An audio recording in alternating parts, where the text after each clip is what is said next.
Welcome on into the Ryan Ripken Show. Hope you guys had a great weekend. Happy Monday. Oh, sugar, we got a lot to talk about. A lot of moves. Well, I shouldn't say a lot of moves. One move in Baltimore has happened, and that's on the baseball side, and we'll get to that later on in the show. But another event happened in Baltimore, and honestly, that's of the most importance at the moment because that season's going on, and it could have been, I don't know, the end of the season if the Ravens had lost that game. As we saw, the Ravens beat the Bears. We're going to talk about all of that. And if the AFC North is now truly up for grabs with what just happened yesterday, it's crazy how 1 week can change a lot. We will go around other parts of Major League Baseball. The World Series is going on, by the way. The Blue Jays, the Dodgers, Game 3. And we're going to dive more into new Oriole manager Craig Albernaz here in just a little bit. And let's see. There were some shocking moves around the weekend. Zach is going to get very, very heated on a later topic when it comes to Major League Baseball. He's feeling some type of way. I'm excited to see this, Brad. Yes. I'm excited to see this. To see him react to it in real time was it's just not something I ever thought we'd have to discuss. Did I not say, please bring that energy during the show? I definitely said that. You did. And we'll see if he does that here in just a little bit. We will go around Maryland for other parts of the sports world and a little bit of community. Talk about what's been going on here in this last week. And then it is still Monday, so there is some Monday Night Football. Bali is going to try to stay hot with his best bet as we get towards the end of the show. But if you are new to the show, hit that like and subscribe button. Ryan Ripken Show. We're live. Now, we're going to try this out. Monday through Friday at 5. Kind of sounds strange right there. It does sound strange, yes. But I'm here for it. But our big shows in studio are going to be like this on Monday and Thursday. So tune in. We're starting a little bit later for those getting off work, so you can join in on the conversation. We see you guys showing up on Facebook. See you on X, and obviously see you on YouTube. All of our Good Kids, Better Kids channel members, appreciate you guys. You saw Zach behind the scenes right there. Brad, how we feeling? Feeling pretty good. Dare I say the Ravens are back? Are they back? I hope so. Well, listen, according to a wild Nick Moore, he said, we are so back. So back. And that was a quote. Direct quote. Yep, direct quote from him in our little group chat. And saw Snoop got the game ball, which I was very happy to see. We said it yesterday. Like, I don't know that we weren't all a positive bunch, even though we tried to start out that way. But, look, we said that yesterday was a must-win game, and they won. So, not to mention, the rest of the AFC North lost. Oh, yeah. So, it is definitely a good day to be a Baltimore sports fan. I'm Ron Burgundy. I'm just saying it. I haven't been able to say that for a while, so feels kind of weird. Well, and we also posed a question on X when Brad's saying that about how Baltimore fans feel.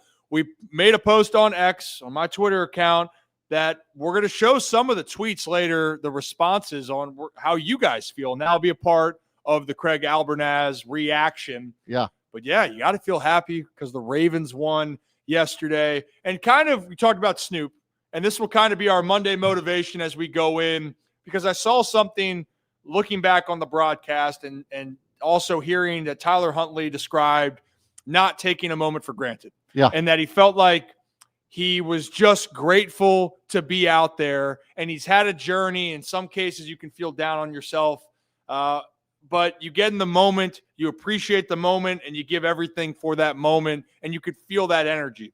Why I want to start with this, because of our Monday motivation, just as a reminder, when things aren't going your way or things don't look right, try to keep the right frame of mind, because you never know what beauty can come of this. And for our Baltimore base, a few weeks ago, I guess about a month ago, Michael Strausner had his movie just get released, The Baltimoreans. And Michael talked about and opened up about how he almost made a decision that would have stopped everything forever happening for him, and that was producing and then releasing this movie. So I want to play this clip from Michael first, and that will get us on the right track for this Motivational Monday.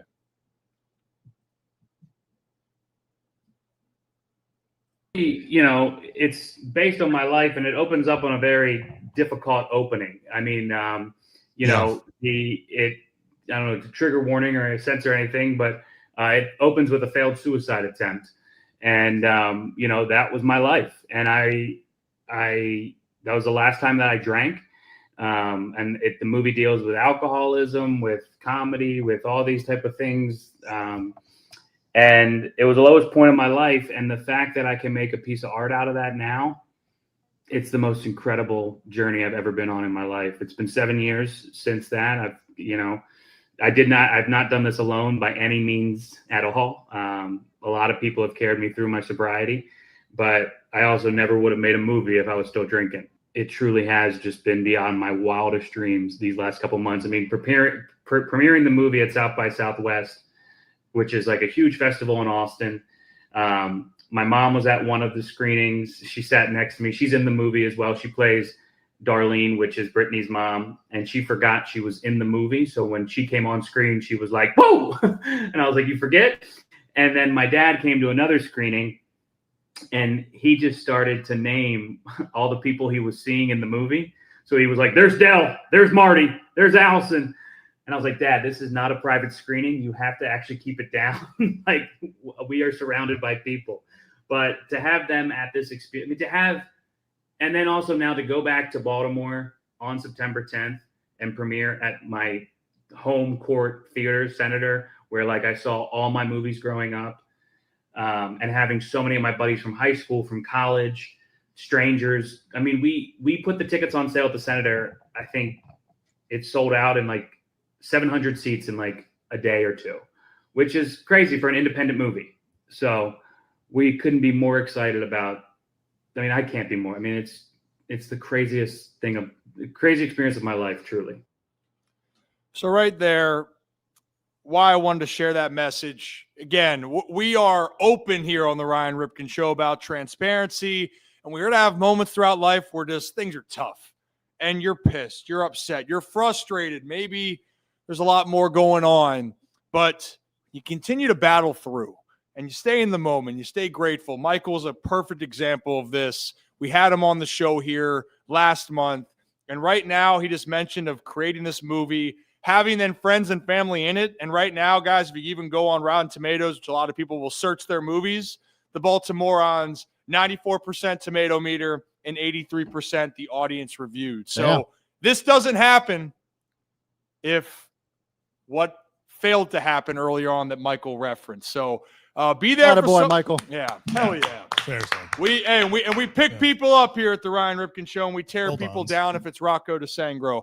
Other than that, though, that's our Motivational Monday, brought to you by our friends over at Merit Clubs. And guys, if you want to get in on the action around Merit Clubs for this month, before Black Friday, which is the day after Thanksgiving, get on the early Black Friday sale, or you can then just join Merit for $1. $1. Visit meritclubs.com to take advantage of the $1 enrollment on their early Black Friday sale. We appreciate them here. And how do you spell $1, Zach? MERRITT.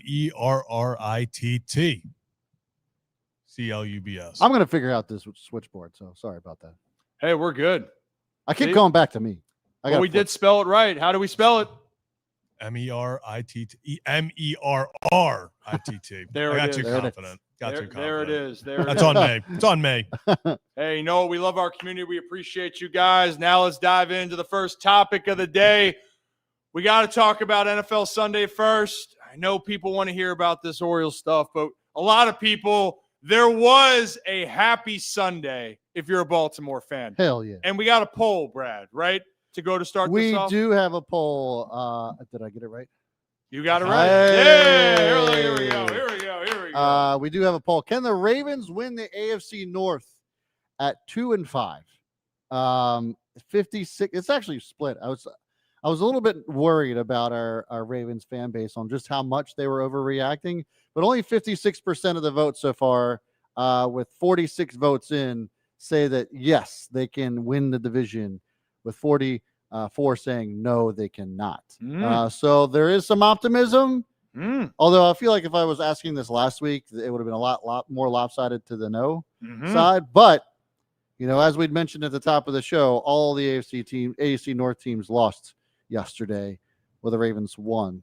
And the Ravens play the Dolphins, which, Zach could suit up at quarterback and probably beat them. So should be a winnable game on Thursday. We should see Lamar Jackson on Thursday. I'm feeling pretty good about it. What say you, gentlemen? I mean, look, was it the perfect picturesque victory for the Baltimore Ravens? No. I don't know, maybe. Well, the reason why I'm saying this is that some people are going, well, that start. Man, the Bears dominated that quarter. Whoa, wait a minute. You got to finish a little bit better. That's just some comments I got from some of my friends that were a little bit more critical. But I said, hey, buddy, not going to say his name by name. Maybe as the show goes on and I get another coffee and turn it into tequila, maybe I will share his name. But I said, you got to win first. You got to win first, and you don't care how it is, you got to win. But let's talk about this.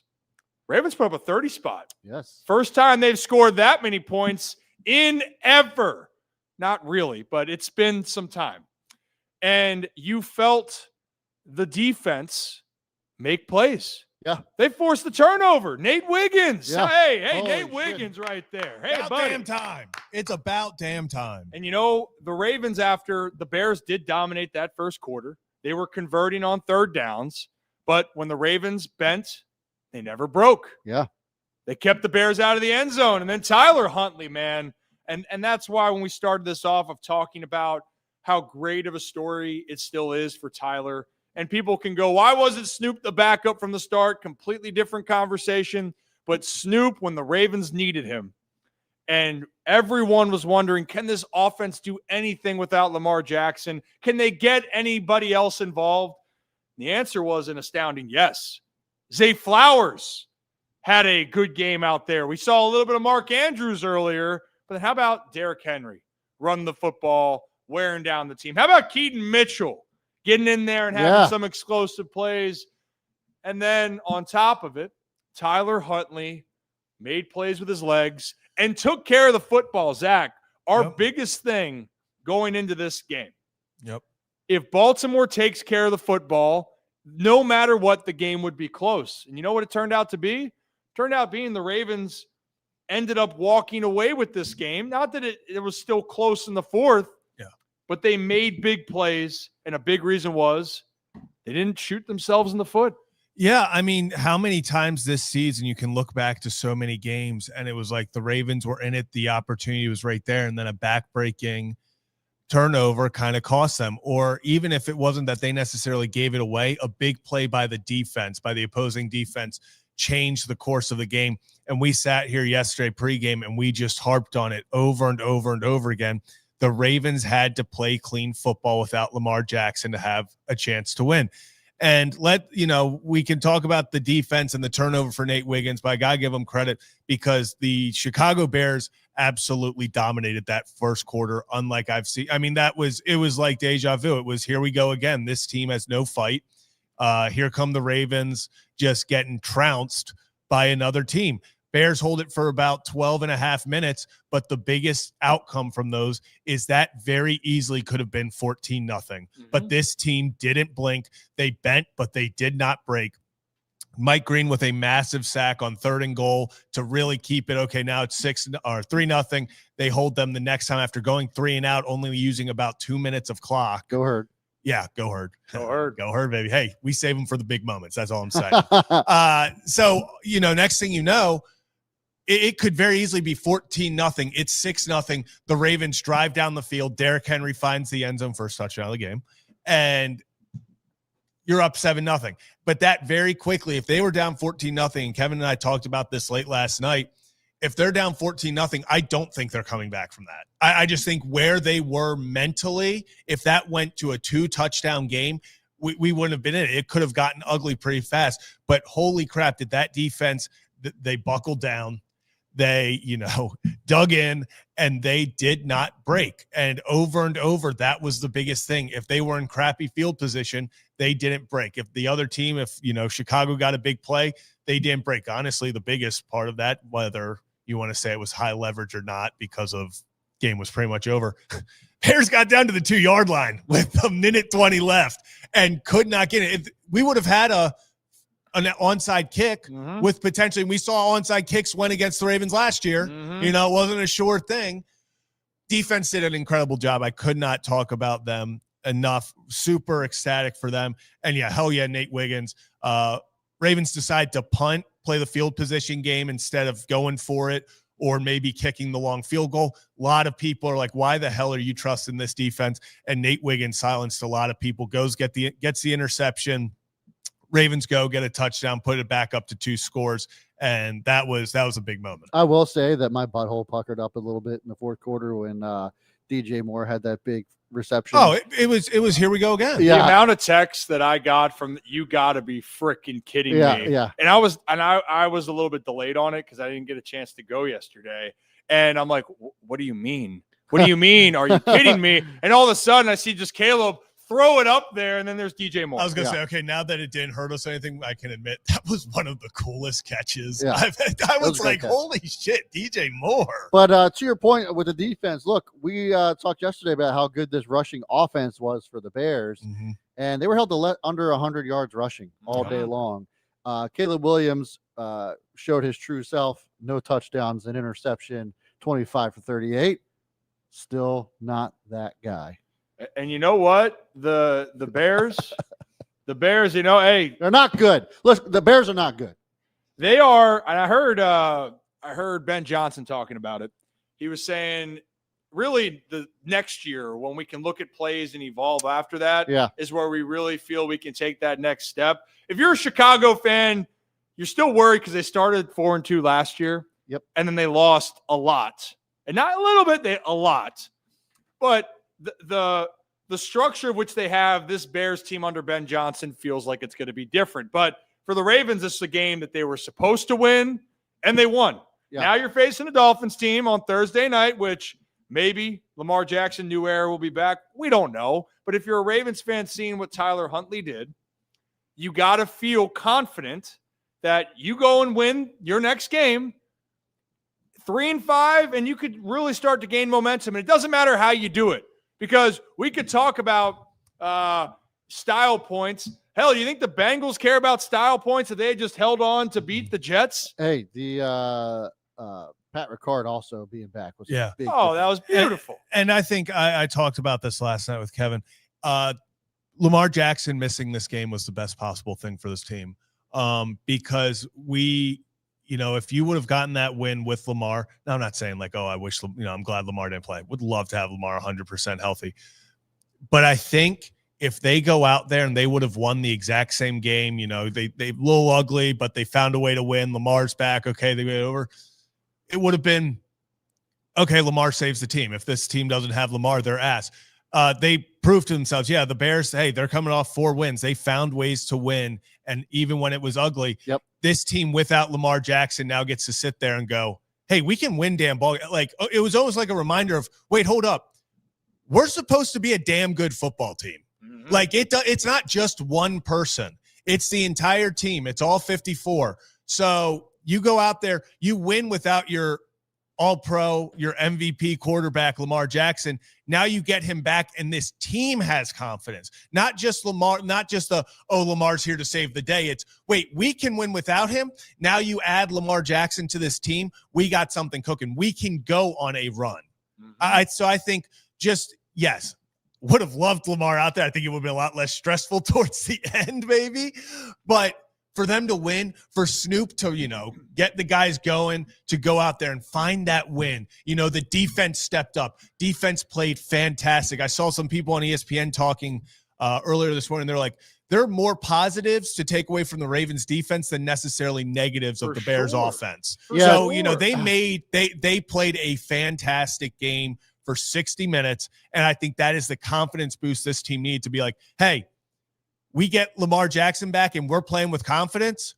Let's see how the chips fall. Yeah, I remember J.J. Watt saying that this is the only 1-5 team that you'll hear people talk about playoff, aspirations because they are that good of a squad. They've just been banged up, and obviously I needed to get the shit together. But just high praise from J.J. Watt as well. And you know what now? What the hell happened on Friday with the practice, the injury report, or Saturday? Like it's not talked Everybody about forgot anymore. about it. Yeah. It's over. Why? You win football games. You win, period. Yeah. Things get better. I mean, everyone, right? The mutiny for Todd Monken, which everyone was saying, oh, the report's coming out there. Todd Monken, oh, there's some problems.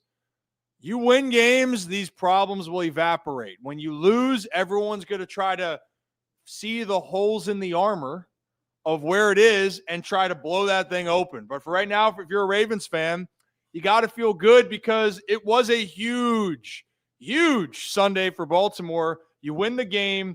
Tyler Huntley again. Shout out to Tyler Huntley. 186, 1 touchdown, and ran for 53 yards on his own.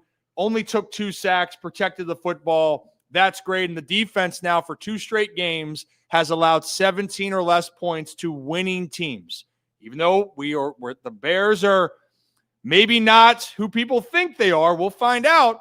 Well, the Rams certainly are. The Rams are a Super Bowl contending team, and the Ravens, even being down some guys, held that squad to 17 points, and it could have been less, but they were bad at taking care of the football, which then leads to, if you look around what happened on Sunday, we just mentioned the Cincinnati Bengals felt like they were about to steamroll the Jets, right? Yeah, I was just about to say real quick before we move off the Ravens. Yeah. Oh, we're not fully moving off. Well, no, I'm just saying, can we verify whether or not Todd Monken was just dapping up? If that was Monken and Trippy or not? Yeah. Yeah, I think I've seen Trippy and Monken interact too often to not think that, that was him. So here's what I'm talking about. You got the clip? Yeah. Well, I just have it pulled up on Twitter. This is the quote that he said, put up by, reliable source is Kevin Oysterstrucker. But he's saying there, Todd comes in there hot, daps up, and whether it's him, and you can read, if you guys are listening, it's saying, I've been taking a lot of effing flack. F them mother effers. Let's go. And I could have just dropped all the F-bombs, but that was a lot of F-bombs in a row to keep dropping them. But the point being for Todd Monken, he's aware, and his personality, if that is confirmed him, Brad, like that kind of matches. Everyone hears the noise. Yeah. Everyone hears the noise. Even when you say you're off social media, you feel the pressure and the noise. And I love how John Harbaugh in the press conference was like, oh, we're not paying attention to the noise, whatever. And then Todd Monken comes out. Coming out guns hot. If that really is him, that would be just hilarious. Any player that says they don't hear the outside noise is lying. Yeah. Like, I'm sure there are some, they're like, yeah, I just don't look at it. And that might be true. But for a whole group, they know who's saying things about one another. We talk about this all the time during the baseball season. Players know who's talking shit. Like, they know what's happening. They keep an eye, and it's bulletin board material. Just like in this case, Justin Fields on the Jets was saying he didn't hear any of this, and maybe he didn't. But then if he didn't, the reporter, during the week going, yeah, your owner just was very critical of how you played. And Justin taking the high road and said all the right things, had all the accountability. And then the Bengals with, Joe Flacco looked like they were about to run away with this. And Justin Fields, who didn't know that he was going to start, or we didn't know until Tyrod Taylor was ruled out, Fields starts, leads a comeback, and the Jets win 39-38. And I think, Zach, we have this clip. And this is where we're saying that people don't hear the outside noise. Justin Fields heard it. And he gave a vulnerable response. So we want to play this clip for you guys because this goes right to the point that we're making, and hell of a job by Justin Fields. It's been a lot of, it's been a lot for me, emotionally, spiritually. When I was on the field, I was damn near about to start crying, but not because we won, but just because of the goodness of God and just how everything, works for the greater good, everything that I've been through this past week, everything that we've been through as a team these past 7 weeks. It was a lot of ups and downs. I got a lot of support from my teammates, from my brothers, from my family, from my friends, and most of all, I'm just thankful, thankful for the Lord's that He blessed me. shoot, yesterday I'm praying like crazy, just for a win, and you know, this I'm gonna get pretty vulnerable right here, but this week I kind of, you know, I found myself in my closet crying, on the ground, laying down, not because of the hardships, not because of the troubles. I felt like, you know, I was built to handle that, and I was put in place to handle this situation. But in that moment when I was talking to my best friend, you know, how hard it was, and just, you know, not wavering faith-wise, I just had gotten a text from my sister and my stepmom, and it was just an encouraging text on, you know, just keep going and keep spreading the faith, and they just sent me a link on social media, and I tell you guys all the time that I'm not on social media, so I didn't see it. So that was just it was just a sign from God for me to keep going, and that, you know, I'm in the right place. Yesterday I was just praying over and over and over again, like, yo, like, just one win, and you know, but all that to say is that, you know, God is real, God is good, and everything that we go through in this life is for a purpose. So.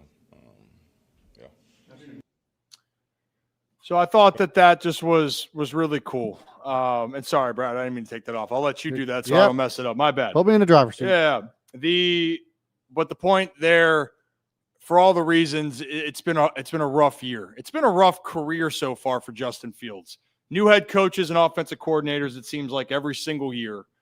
And in this case, kind of an unwarranted response, whether that's an accurate portrayal where the Jets had struggled.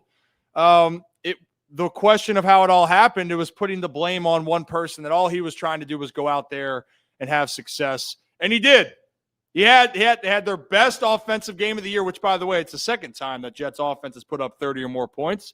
They did it to another team in the AFC North on opening weekend. But Justin Fields, they found a way. And I'm so happy for him that he was able to find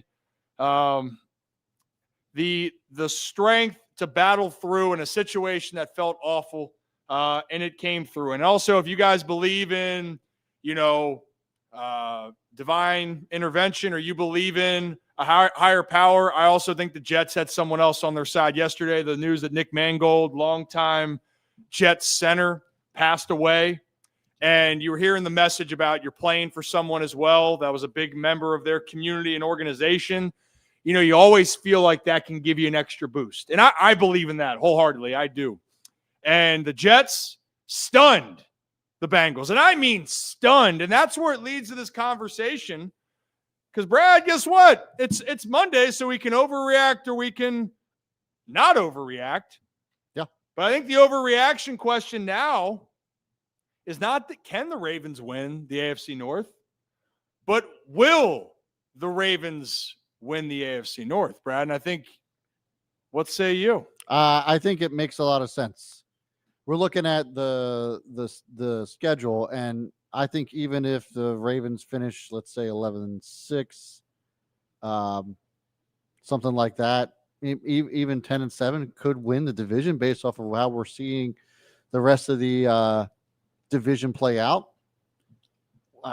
The Steelers looked awful last night. They don't have a really good defense. They haven't had one all season. I think some of the wins that they've had were against just some bad teams. So if the defense is the defense that we saw versus the Rams and yesterday, I think they could win the division. You know what? Just seeing what we witnessed yesterday, the Bengals finding a way to lose. At the end of the day, you got to find ways to win. Yeah.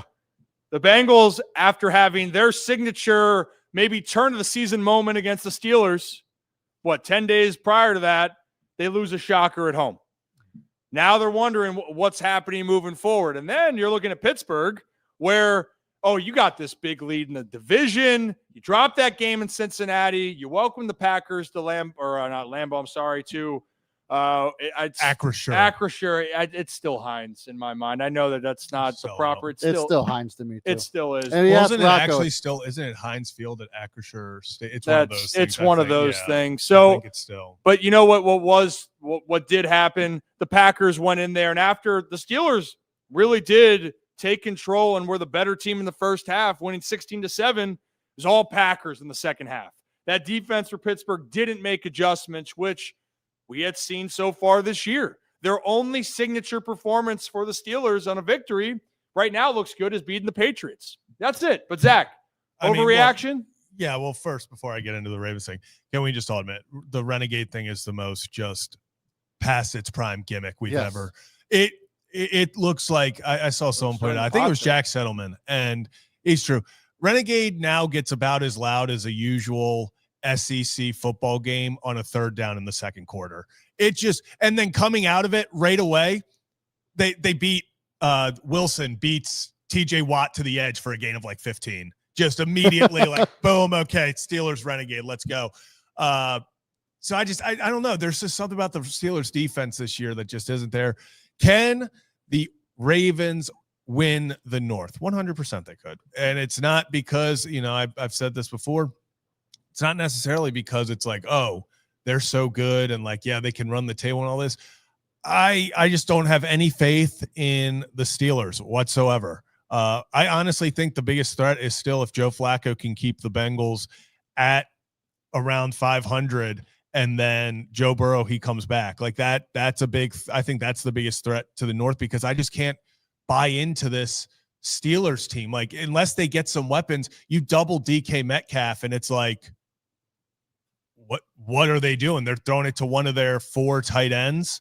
It just no one loves the jumbo package more than the Pittsburgh Steelers. Arthur Smith loves. They're putting left tackles at tight or tackles. The first completion of the game, which meant a lot to some people who took both quarterbacks to complete their first pass, was to the left tackle. I was right to the flat. Here you go, big fella. There's a reason he was so open because everyone's like, that's an extra offensive tackle. Like, can you throw this at the 2-yard completion? You won't actually. You know what? Throw it there. He also put a lot of steam behind it. I was like, whoa, that is pretty hard fast. Madden might need to upgrade that dude's rating. Whoever caught that ball, good hands. Speed probably the same, but it's a vertical threat, Nick Moore. Yeah. But yeah, the Ravens, they have to take care of business. I'm not, I know right now the betting sites have the Ravens as favorites. I'm not gonna say they're favorites right now. I'm going to put them in my personal thing. I have to get past Miami.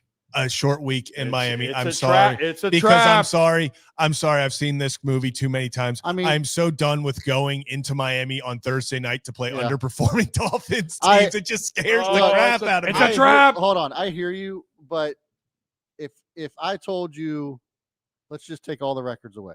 If I told you that there's a division with 2 41-year-old quarterbacks and a rookie quarterback and versus Lamar Jackson. Well, yeah, no, that's what I'm saying. That's why I have to get past Thursday because I'm still on that thing. I know, I've been very cautious about this now, especially after last week. I still would. I need to see Lamar Jackson walk on that field before I'm buying into this. If the Ravens win against the Dolphins, then and it feels like the rest of the division loses again.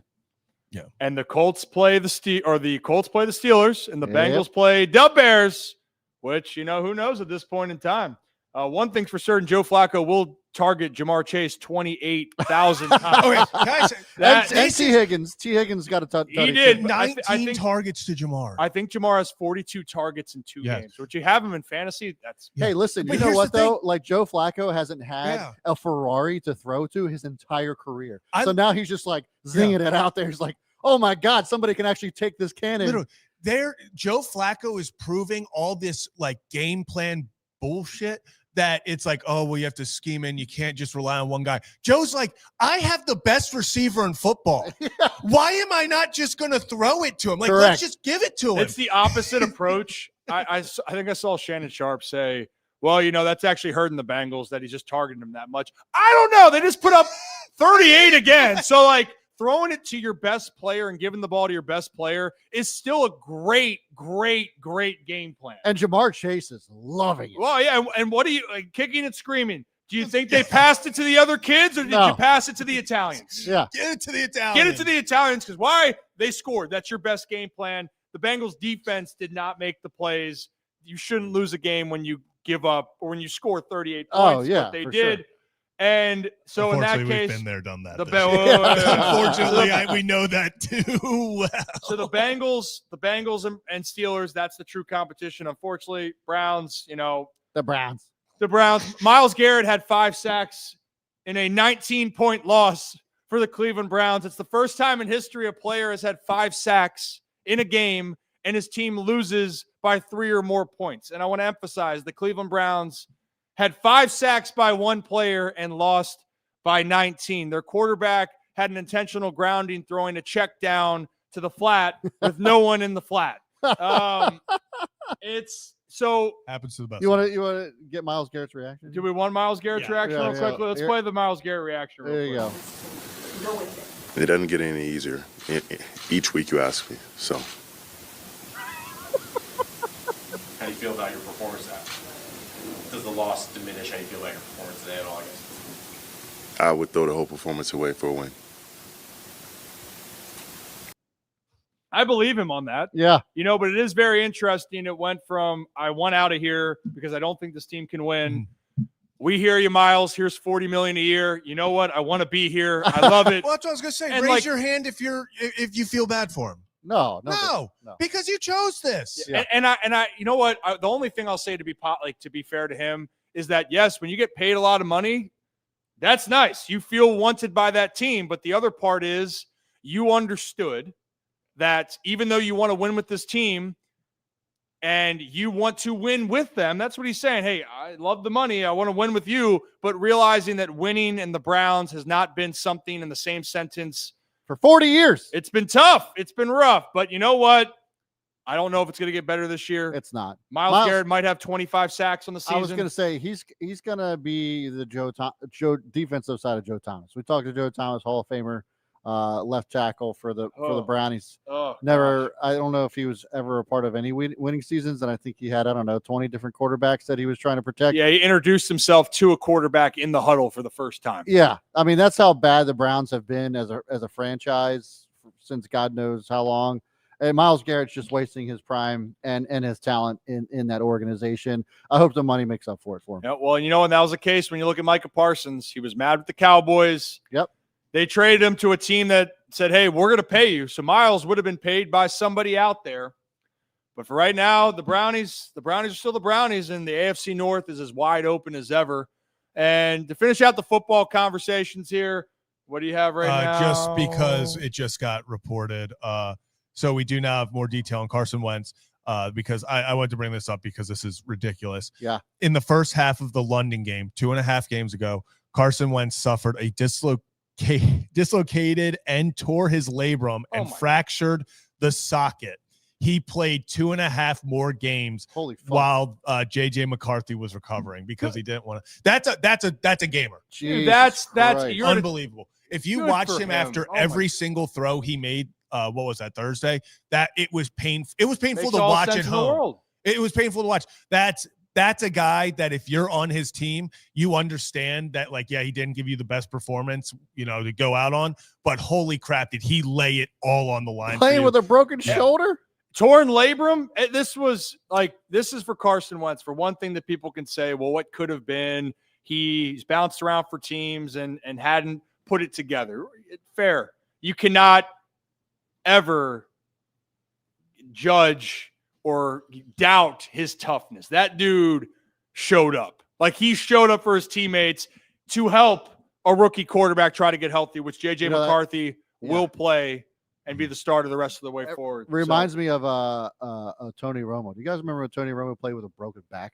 Yeah, and he came back and he got hurt again. Yeah, with broken ribs. And still played the game. He did. These guys, I don't know how they do it. I really don't know how they do it. It's you know what? That's toughness. That shows a lot, not only to the team, but when the fan base hears it, it's a different level of respect to being, you know what? You might not go out there and ball out the way that we want, but man, I respect the hell out of you for giving us a chance. I forgot about Carson Wentz spraining both ankles.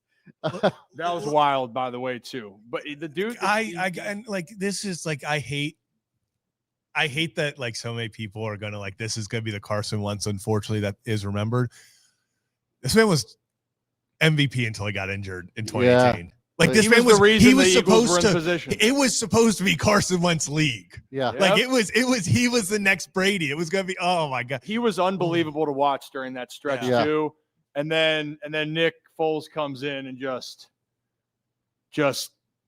does his thing. You know, the one thing that like it tears at my soul when they ask Carson Wentz, like, who would you want to be your position?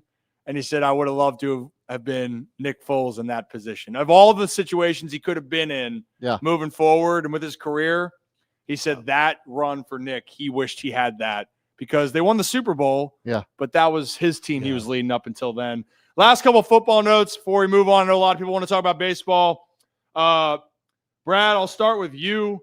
It doesn't have to do necessarily with football, but Terry Bradshaw is still one of the best entertainers. You could say that. I don't know if anybody saw the clip of Terry Bradshaw. How old is Terry Bradshaw? He's in his 80s, right? He's getting up there. I got to look it up exactly. And I love Terry Bradshaw cracks me up. 77. Yeah, I was gonna say 77. as soon as I typed in Terry BRA, Terry Bradshaw age popped up, so I'm sure a lot of searches have been. Well, yeah. So, like, I think it's hard to determine whether or not he is senile or if this was a joke. I really don't know. And I don't know if maybe we'll get dinged for playing this, but screw it. Boston Connor put this out. Actually cut the clip from the Pat McAfee show, and I just wanted to play it. Let me share our screen here because I wanted to share this so bad. If you guys didn't catch this, it's absolutely insane. Let me just play this real quick. But the thing that I would worry about more so in Maybe. Washington Can they hear is that? No, the other day I texted can't hear Andy it. Reid, and I got a text back. I can hear it. And I thought You can was hear it? Andy Okay. Reid. Okay. It was some guy selling pigs, but it sounded good. I should have told y'all that, so y'all would have thought I actually talked to Andy Reid, but I didn't really. So yeah, anyway, it was Terry Like Bradshaw was claimed he was texting Andy Reid. That it turned out it was a pig farmer. I don't know. And then they all just like cut away. So I don't know if it was like a for real thing or not, but The facial expressions by Strahan was pretty hysterical. seeing that in real time, I was like, what the hell was that? Yeah. Hey, you know what? Terry, man. He's Terry's Terry. Terry's Terry. He says and thinks what he thinks and says what he says, literally. And that's been him. That's been him for all the years. But definitely something when you still look back to it, it's like the Billy Madison quote, you know, I award you no points. That's kind of how it feels. I don't know if I learned much from that, but it was an experience nonetheless. The other topic that we wanted to get into was the last football one. Guys, it was National Tight Ends Day yesterday. So, Zach, I know you had a lot of tight end bets, not the ones that you wanted. You probably didn't have these guys because National Tight Ends Day was Sunday, October 26th. And it just feels like tight ends are going to have a ball. Yeah. And they did. A lot of tight ends did. And actually, to be honest, there were 12 total touchdowns just on Sunday from tight ends. Mason Taylor of the New York Jets caught his first career touchdown from running back Breece Hall. Dallas Goedert on the Eagles caught 2. Charlie Kohler, Ravens, he caught 1. Tucker Kraft had a career day, 2 touchdowns, 143 yards. George Kittle had an insane grab against the Texans. Both Browns tight ends caught a touchdown pass. Hunter Henry for the Patriots, and then Gunnar Helm, rookie, caught a touchdown pass for the Titans. And I saw him tweet this out, Trey McBride just feeling like it was, how could he be on a bye during National Tight Ends Day? And like, I get it, Trey, because it was almost guaranteed that you were going to have a great performance, especially you're one of the best tight ends in the league. It was a disservice that the NFL did this to this man. Trey McBride, all he wanted to do was go out there and ball and have a tutty on National Tight Ends Day. Yeah. And instead, I think I saw him playing golf with Michael Phelps. You know, so that's a pretty good consolation prize, though. Like if your consolation prize is golfing with Michael Phelps, yeah, worst days in the office. yeah, yeah. Goodness. All good. Well, if you're new to the channel, hit that like and subscribe button. Ryan Ripken Show. We do this live now every day at 5 p.m. So join us here. We have a lot to talk about. And I know a lot of people, look, it's football season still. And I know there's a lot of baseball that we want to talk about. Like, I'm aware. Brad, do we talk about baseball right now? Or do we want to switch the topics? What are we? It was just about something else happened this weekend. Weren't we going to bring up Skattebo or no? We were. I don't even know if I want to talk about it that much because I don't want to just get. Can we not show the picture? No, we're I not. don't No, want to see no. the Just photo. say the big, not the big thing, but pretty cool. Big Dom, actually, they just Schefter reported went and saw Skattebo in the hospital and brought him Philly cheesesteaks and snacks as a help to recover. So, what was the actual diagnosis? I mean, obviously you could see it wasn't great on camera. Did anybody see what the extent of the injury was? I saw dislocated ankle, which I'm not a doctor, can confirm. Should not look like that, but that's all I've really seen from it. And I think that how he even reacted, right? It was just like, "Hey, help me up." Yeah, he asked for help up, and everyone was like, "Love the toughness." You can't stand them. We're gonna get a cart. I know you want to go out there and play another. Whatever, how many was left in the game, but you're done for the day. And unfortunately for Cam, that's one of the rookies. Dart and Skattebo were creating so much buzz on that offense for the Giants. Hate injuries like that, but really cool to see what the Eagles did, providing support. Man, he was a fun player to watch. Giants can't really catch a break with that. He's not dead. No, but I mean, can't catch a break where you felt like there's some momentum. You lose Neighbors, you lose Skattebo. Jackson Dart still's out there. You can't figure out how to stop the tush push when you did stop the tush push and it was a fumble, but they blew it dead, but they didn't blow it dead. I'm so glad I'm not a ref, but I can guarantee you if we could do a futures bet, the tush push will be banned next year. It is. It is happening, no doubt. Ands, ifs, or buts about it. And there was the tweet from Skattebo. Thank you, everyone, for the support. Surgery went well. I just want to thank the city of Philly for taking the best care of me. Every moment I spent in the hospital with family and friends, I felt loved and supported in every way. Thank you to the doctors, surgeons, and staff that did their best work on me. This is just the beginning of my journey. I can't wait to show you guys all about it. God has a plan for me. Stick the course, and it will all work itself out. Love that. BRB. BRB. Dude's a beast. Dude's a beast. Wish him well in his recovery, and we wish you guys would hit that like and subscribe button. Ryan Ripken Show, we do this live, like we said, every day now at 5 p.m. Big shows on Mondays and Thursdays. The rest of it will have some sort of content running on Tuesday, Wednesday, and Friday. Brad, let me ask you a question. Yes. You be honest with me if we want to keep with this. We have the rundown. Do we want a rundown of the college part, or do we want to switch to baseball? Let's switch to baseball for sake of time. Yeah, we'll sake of time. We'll switch to the other one because I know something happened here. I was gonna make some not funny joke about earlier, what do people want to talk about? But I was gonna be oh, the Orioles moved the wall back out. What they did. I did see a lot of comments about something about even ticket prices thrown in with Craig Albernaz being involved. It never can just be one thing. But let's talk about this one thing now. At 10:44 p.m., the Baltimore Orioles apparently reached an agreement with now new manager and former associate manager of the Guardians, Craig Albernaz. And a lot of people were going, Brad, probably, well, who the hell is Craig Albernaz? And a lot of people, I believe I Albernaz. texted Albernaz. you that. I was like, who is this guy? Who the heck is Craig Albernaz? And are we going to call him Albie? Which I think that might be the nickname, calling him Albie. But we actually wanted to put out on the tweet, that's what you put up there. We put this out on X and asked you guys, the Orioles hiring of Craig Albernaz is fill in the blank. And Brad, we've had a couple comments so far about this. Yeah, I kind of like this one. So here's one from John Solomon. John, how we doing? Just says, unclear. The reality is none of us know. Could be good. He sounds intriguing, but who knows? He's going to be under a lot of pressure as a rookie manager to win in 2026.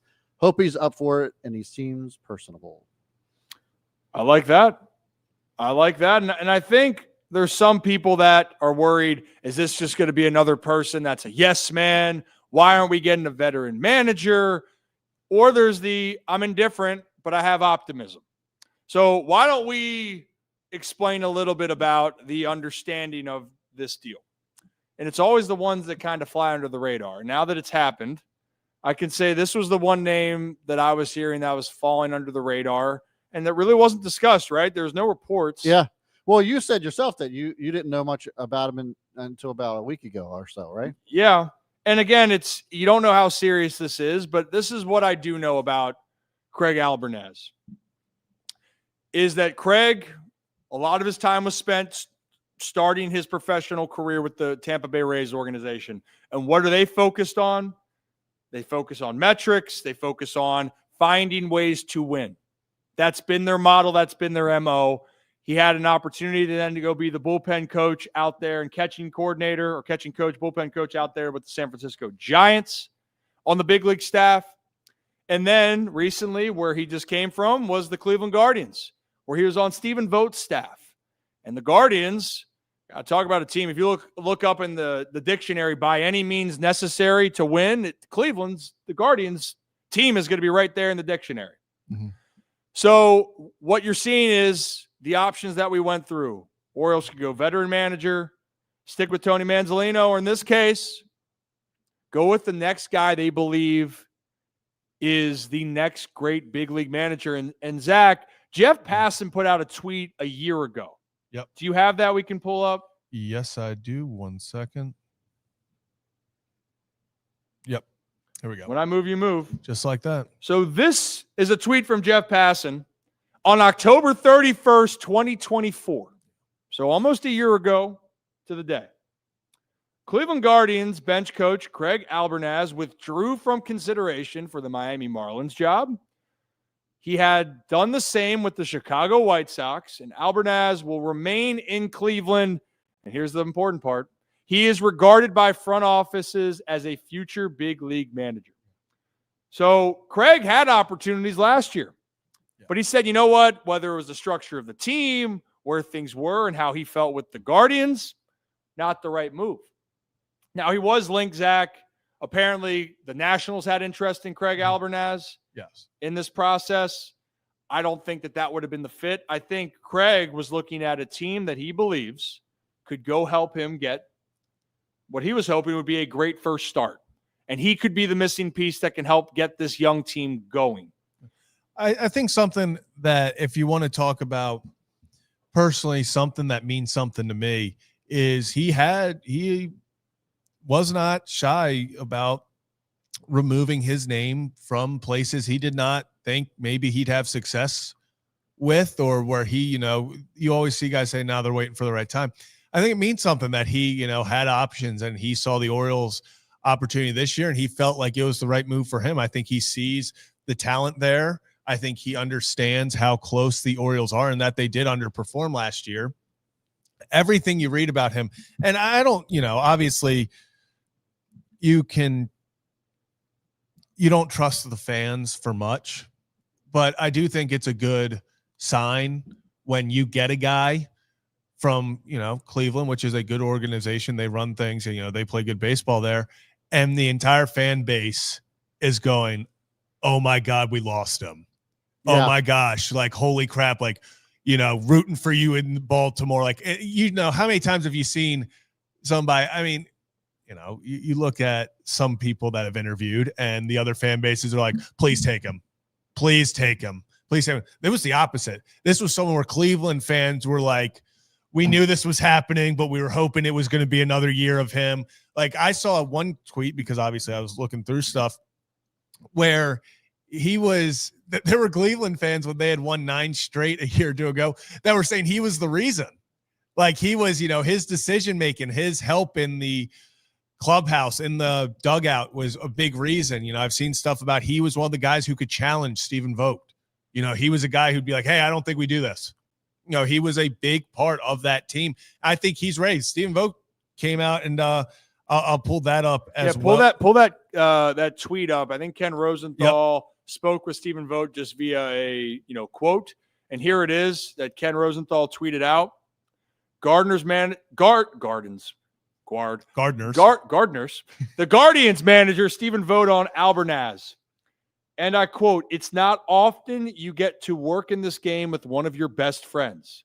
The 2 years I got to spend with Craig will be 2 years I cherish more than any in my career. He's going to crush it in Baltimore. I'm ecstatic for him." And Zach, I've heard this from a few other people around baseball that spent time with Craig on staffs and what's been happening so far. They are really intrigued for the opportunity for him, but they have nothing but great things to say about him as a guy, and they believe he can be the right guy for this job. Yeah. So, and I think it's, everything I've seen and read talks about the relationships he makes and how much people genuinely enjoy playing for him and the impact he's made on players. I think that's not something that should be taken lightly, especially coming into a clubhouse that underperformed. And what's the biggest thing we've talked about when we talk about we want a new voice, maybe a new message, is you needed to get things back on track. And I don't know if that starts with, hey, that personal connection he has with players and it going from there. I just feel like, hey, I'm not going to sit here and tell you guys that 24 hours ago, I knew who Craig Albernaz was. I'm not going to lie to you and say that. But everything I've heard in the 17 hours since has been nothing short of, hey, this is a guy who is going to make some noise. I'm not saying that, he's going to lead Baltimore to 5 World Series. This guy's a shoe into the Hall of Fame, all this.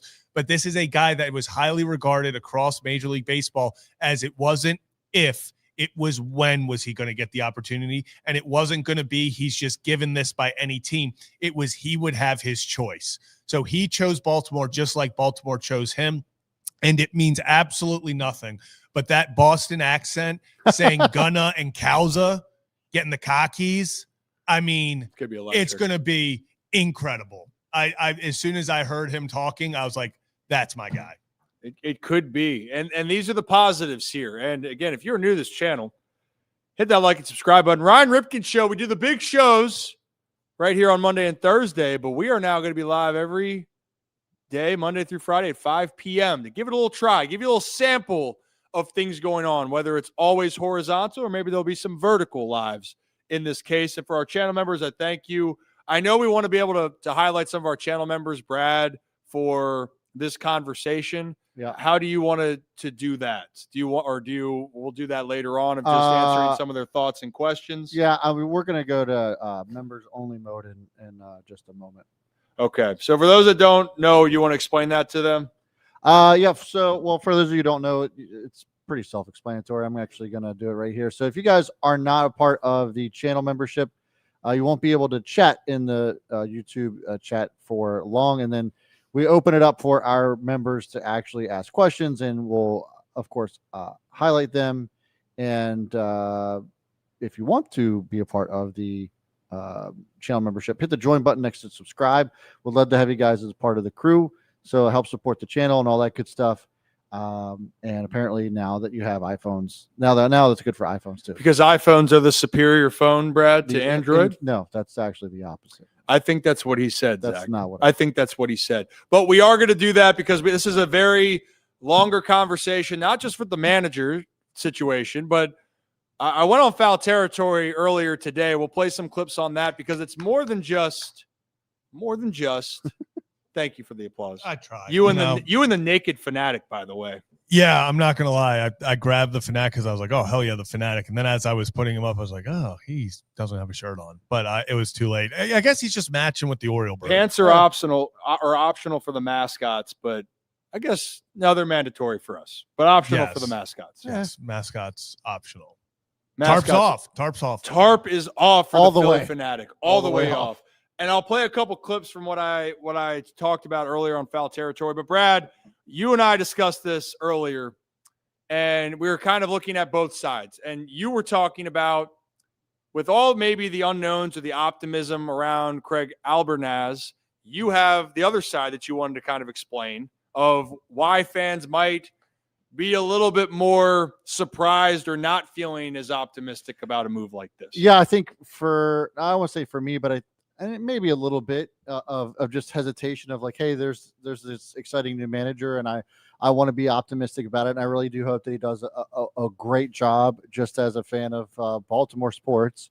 And so, but the big concern is like, there was a lot of optimism like this that was surrounding around Brandon Hyde too. It almost kind of feels like Groundhog Day in a sense, and that like, oh, you got this up and coming guy that has good experience, that knows how to connect with the players well, which we heard a lot from Hyder as well.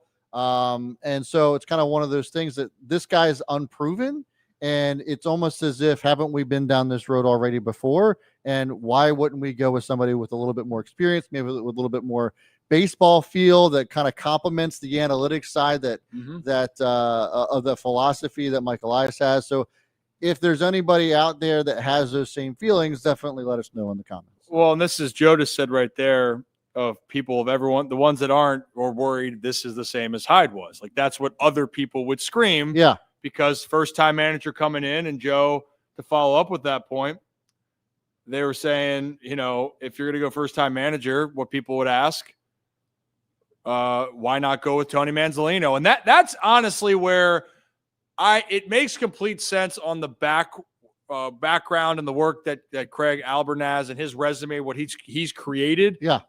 It looks good. And it's exciting because you're liking what he's doing. Now I'm curious how his metrics and how he's going to try to get the most out of the players. We'll talk about that after this. But the same problem is going to be out there of how do you handle being a first-time manager where pressure is going to be at an all-time high for this organization. And I do believe that. I mean, I don't think anybody in this room or anyone that's tuning into this program right now is sitting there expecting the Orioles to not compete next year. They were so disappointed in this team. Yeah. So disappointed. And so now they're going, well, this guy's going to help us get to the next level, but can he connect with the players? And that's where Tony Manzolino, the players loved him. They did.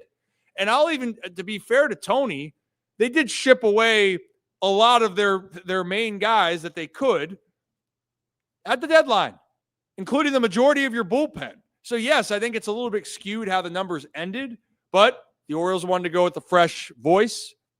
I'm really curious how the staffs are going to be decided here. Yeah. But I don't blame it all for the Orioles. They looked at guys. Scott Service was a guy that's been around, a manager for a while. I would classify him as a little bit more of an old school baseball guy. That would be way different than what you've seen from even Brandon Hyde. I think you'd put him more in the category of like a Buck Showalter, a veteran, been around. They are going to go that they are banking that Craig Albernaz is going to be the next Kevin Cash down with the Rays. So do we Stephen Vogt with the Guardians? Yeah, I was going to say, do we know what his philosophy is?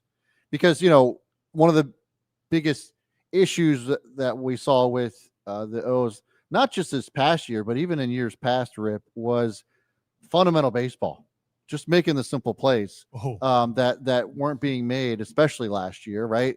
And so, platooning was obviously a big source of contention also. Oh, yeah. Is his philosophy different from that? And I don't know the answer to that question. Well, I was just genuinely asking. From what I'm seeing so far, I believe that he understands that every player is different. And what I mean by different, that's the obvious answer. But I want to explain that more because when I went on Foul Territory, Zach, do you have that clip? Which one? It was one me talking about that not knowing their exact role. Do you have that one? Is that Bruin in there? Is that, I think so. Not the pitching one? Not the pitching one. The other one. Yeah. Because I think this goes into this conversation, Brad. Yeah. So I was on Foul Territory. Try that again. Unique, New York. Hi, my name is Ryan Ripken. I was on Foul Territory earlier today and talked about one of the things that Craig Albernaz is going to have to focus on, and it is regarding how to best handle this Orioles lineup. So, Zach, play that clip. The questions around this team this past year was, how does this young team take that next step? Do you need a guy that's in there that is going to help show them the way? Are you going to get, quote unquote, more of the old school baseball guys that can be there and create that experienced, been there before type of feeling? And we know this now with front offices when it comes to the management in the clubhouse, in the locker room. It's different than it was 5 years ago, a decade ago, 2 decades ago, where there can't be as much contention as there once was. You kind of have to be aligned philosophically.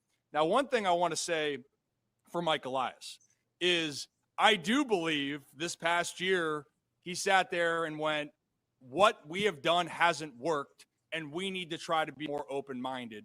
And the number one thing that the Orioles need, and it didn't matter who the manager was going to be, was you philosophically, in my opinion, had to get better at developing these young guys and then teaching them how to go and win the games when things get tough.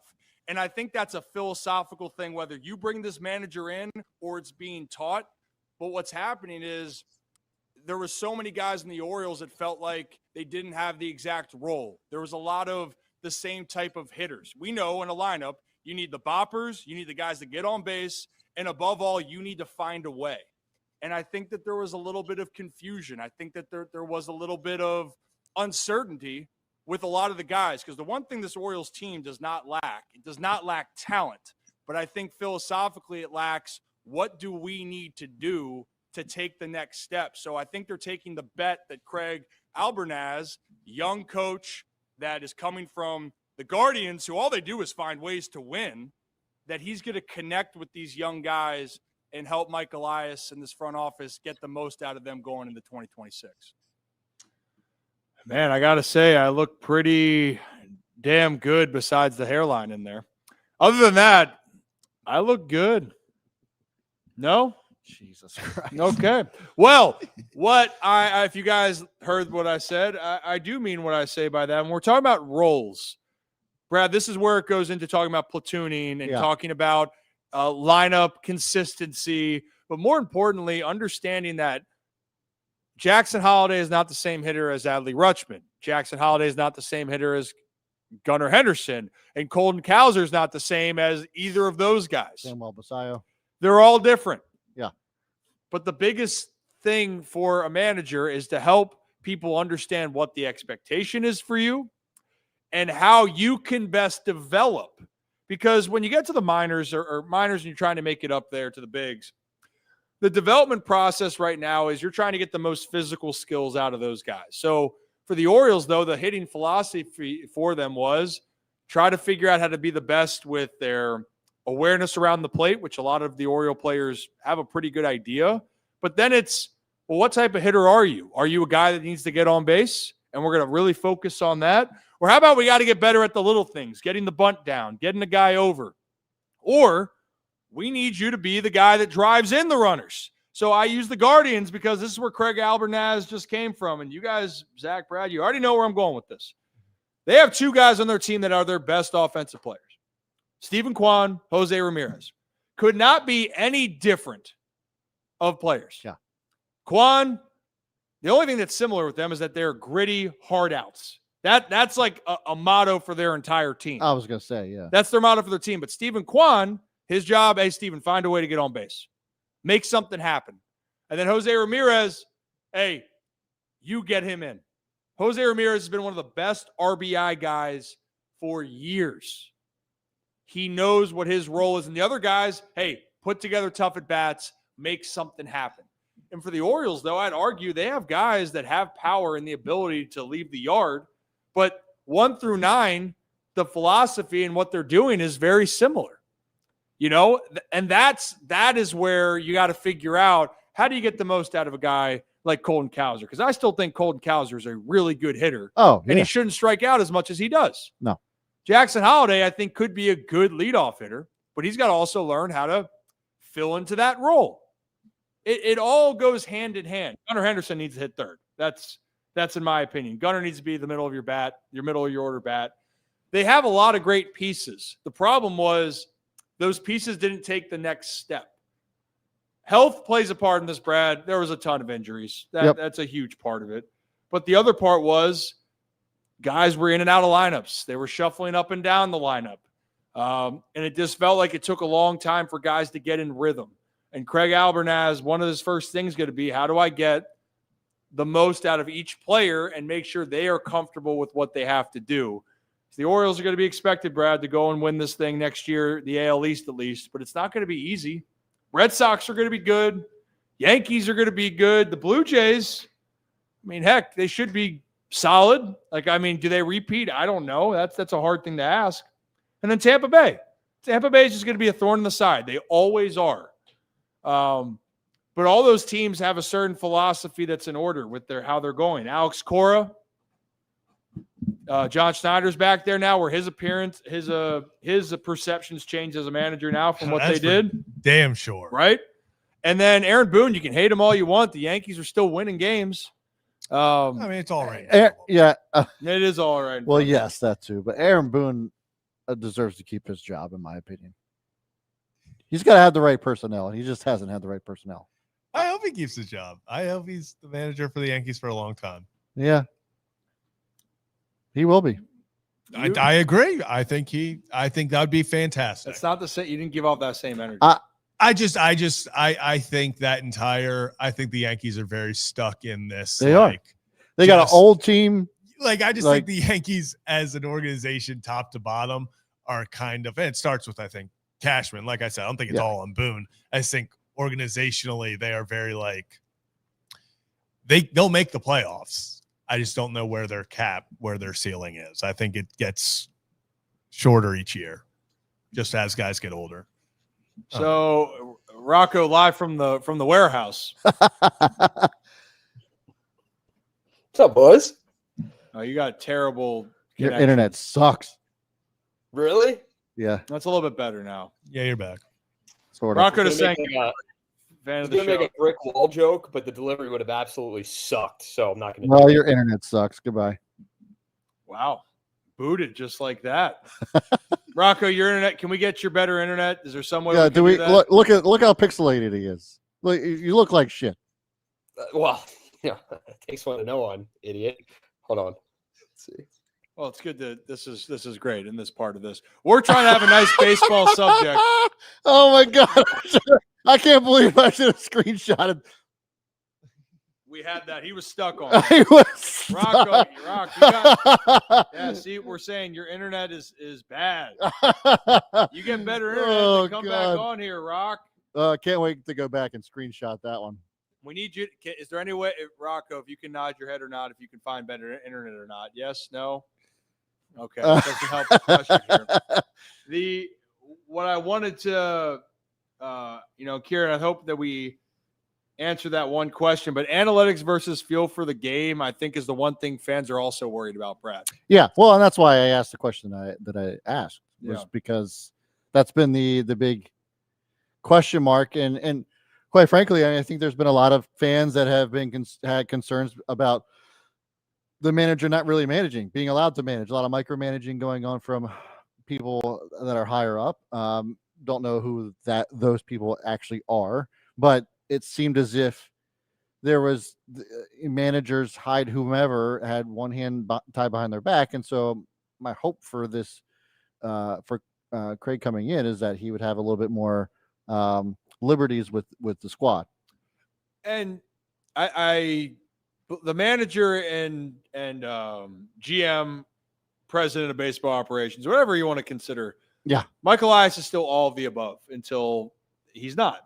They're going to be working together because they have to work together. Sure. And personnel, Craig is going to have an input, but Mike's going to also have an input on who they think they need to go and get. One thing I do hope. But would it be like every day the lineup gets dictated by, you know what I'm saying? Yeah, I'd be curious of how I will be really curious on how the lineups will be for next year. I do think the continuity of, your everyday guys need to be. Yeah. Jackson, exactly. Gunner, Westy, and then you got to decide what's going to happen with Mayo and Mountie. And Basayo, Basayo's got to play. He's got to play first, and he's going to catch and DH. So, what's the rotation there? Outfield is probably the one thing that has the most question marks, that you don't know who's playing where. Right. I just think continuity with the lineup, if they're healthy, if I had a choice of what I want to see with the lineup, I like Westy either hitting in the 2 hole or the 4 or 5. Adley until he maybe gets comfortable. Either is going to be, I don't mind Adley in the 2, but it's either 2 or 5 or 6. Gunner stays at 3. If you're going to roll with Jackson at the top, I'm fine with that. But I also wouldn't be surprised if a guy like Dylan Beavers fits up there because he can be comfortable in those positions. But regardless of what it is, guys just need to know, hey, this is what we're expected from you each game. This is what we're going to go do. And I'm really curious how they're going to fill out the rest of this team this offseason.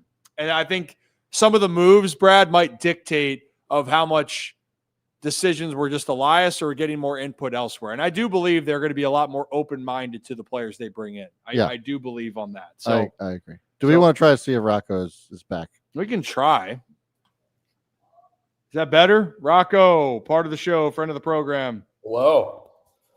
How we looking? Are you sitting on the toilet? That's No. what it sounds like. Sounds like you're in a toilet. No, actually, I am sitting on the ground though.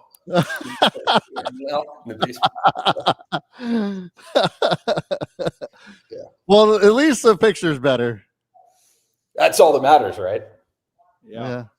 Not the greatest angle for me. Getting a lot of under chin here. I'm not like the, cutting season's not been kind. So I thought you were getting up every day at 5. I am, but that doesn't mean that the angle doesn't it's all about the angles, just like with your hairline on foul territory. Look terrible. We know it's not. It's like, it's give and take. Do we know it's not? I don't know. I don't know. Kidding me? Jawline. Someone said I got a good that. jawline. You see that? Yeah. Sadly. I mean, are they wrong? They say your personality makes up for it too. Well, listen, buddy, if you don't have a good jawline from the amount of ice you chew on a daily basis, then all right. As you guys know, people in the chat might not. This man has an ice chewing addiction. I will be on the phone with him, just like it'll get radio silent, and then all I hear is, and it's just like the most absurd thing in the world. So Yep. That's what it's like talking to Ryan on a daily basis. We already know with you, but it's not recently. I'm just like, yep. You want to work in? Yeah, come on in. 1001, 1002. That's why I moved to Philly to be. Oh my god! Let's just zoom that in a little bit. There you go. Looks like my vinegar strokes. Did I say that out loud? I'm sorry. Oh, Jesus Christ. We're having a great show and great conversation. Some would say. Do you have anything valuable to contribute to the? I may or may not have been bricked up. Yeah, apparently so. We are. People wanted to talk about some baseball. Jesus Christ! Yeah, the concurrents are going down as we speak. Oh, Rock.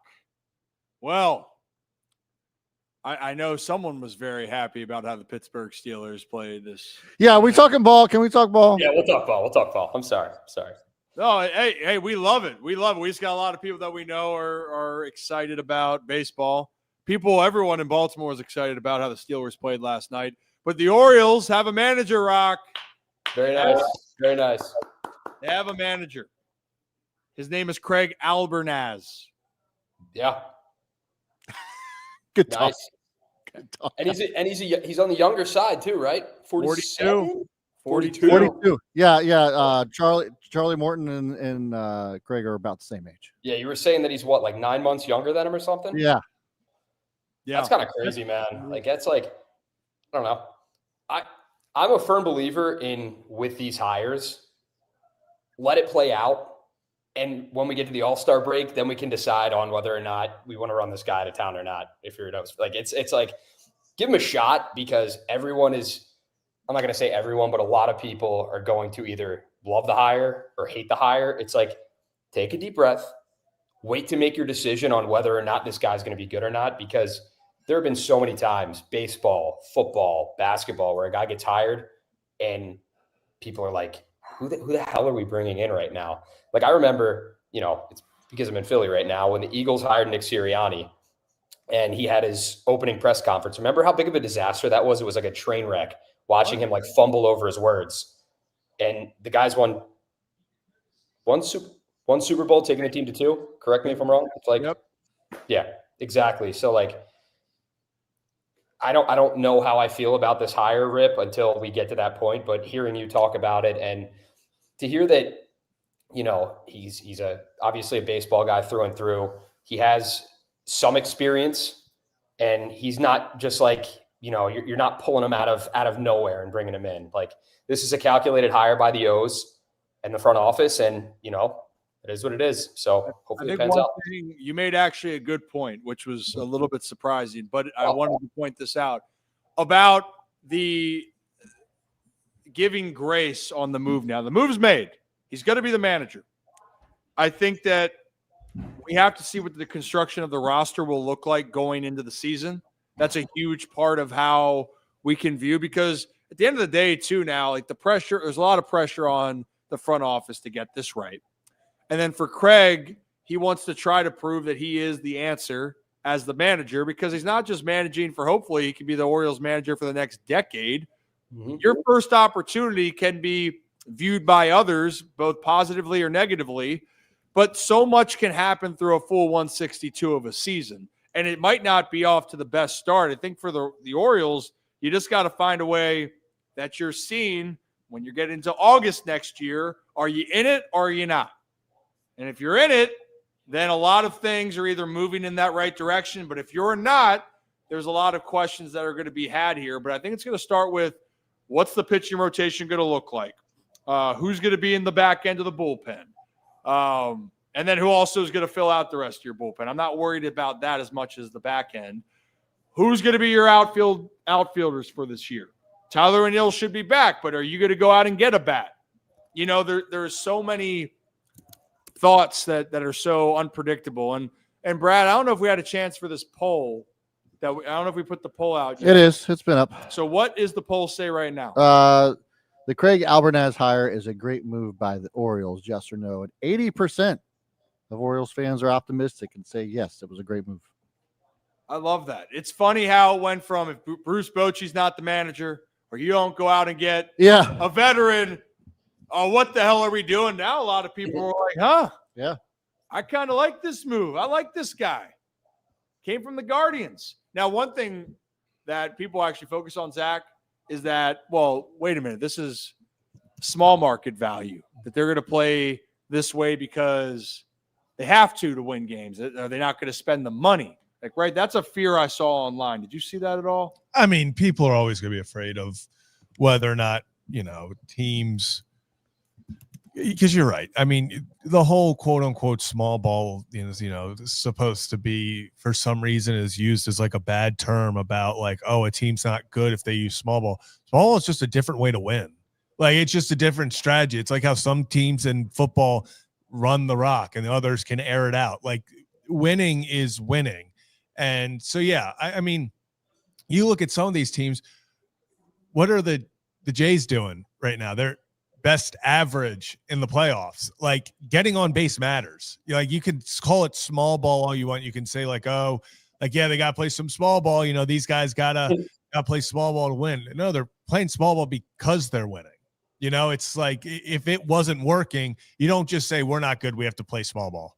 You know, it's you have to have the horses for it. You know, you can't have a group of 9 power hitters playing small ball. That's not how it works. So, you know, I do know people are going to be, there's always going to be people who are like, hey, you got to spend.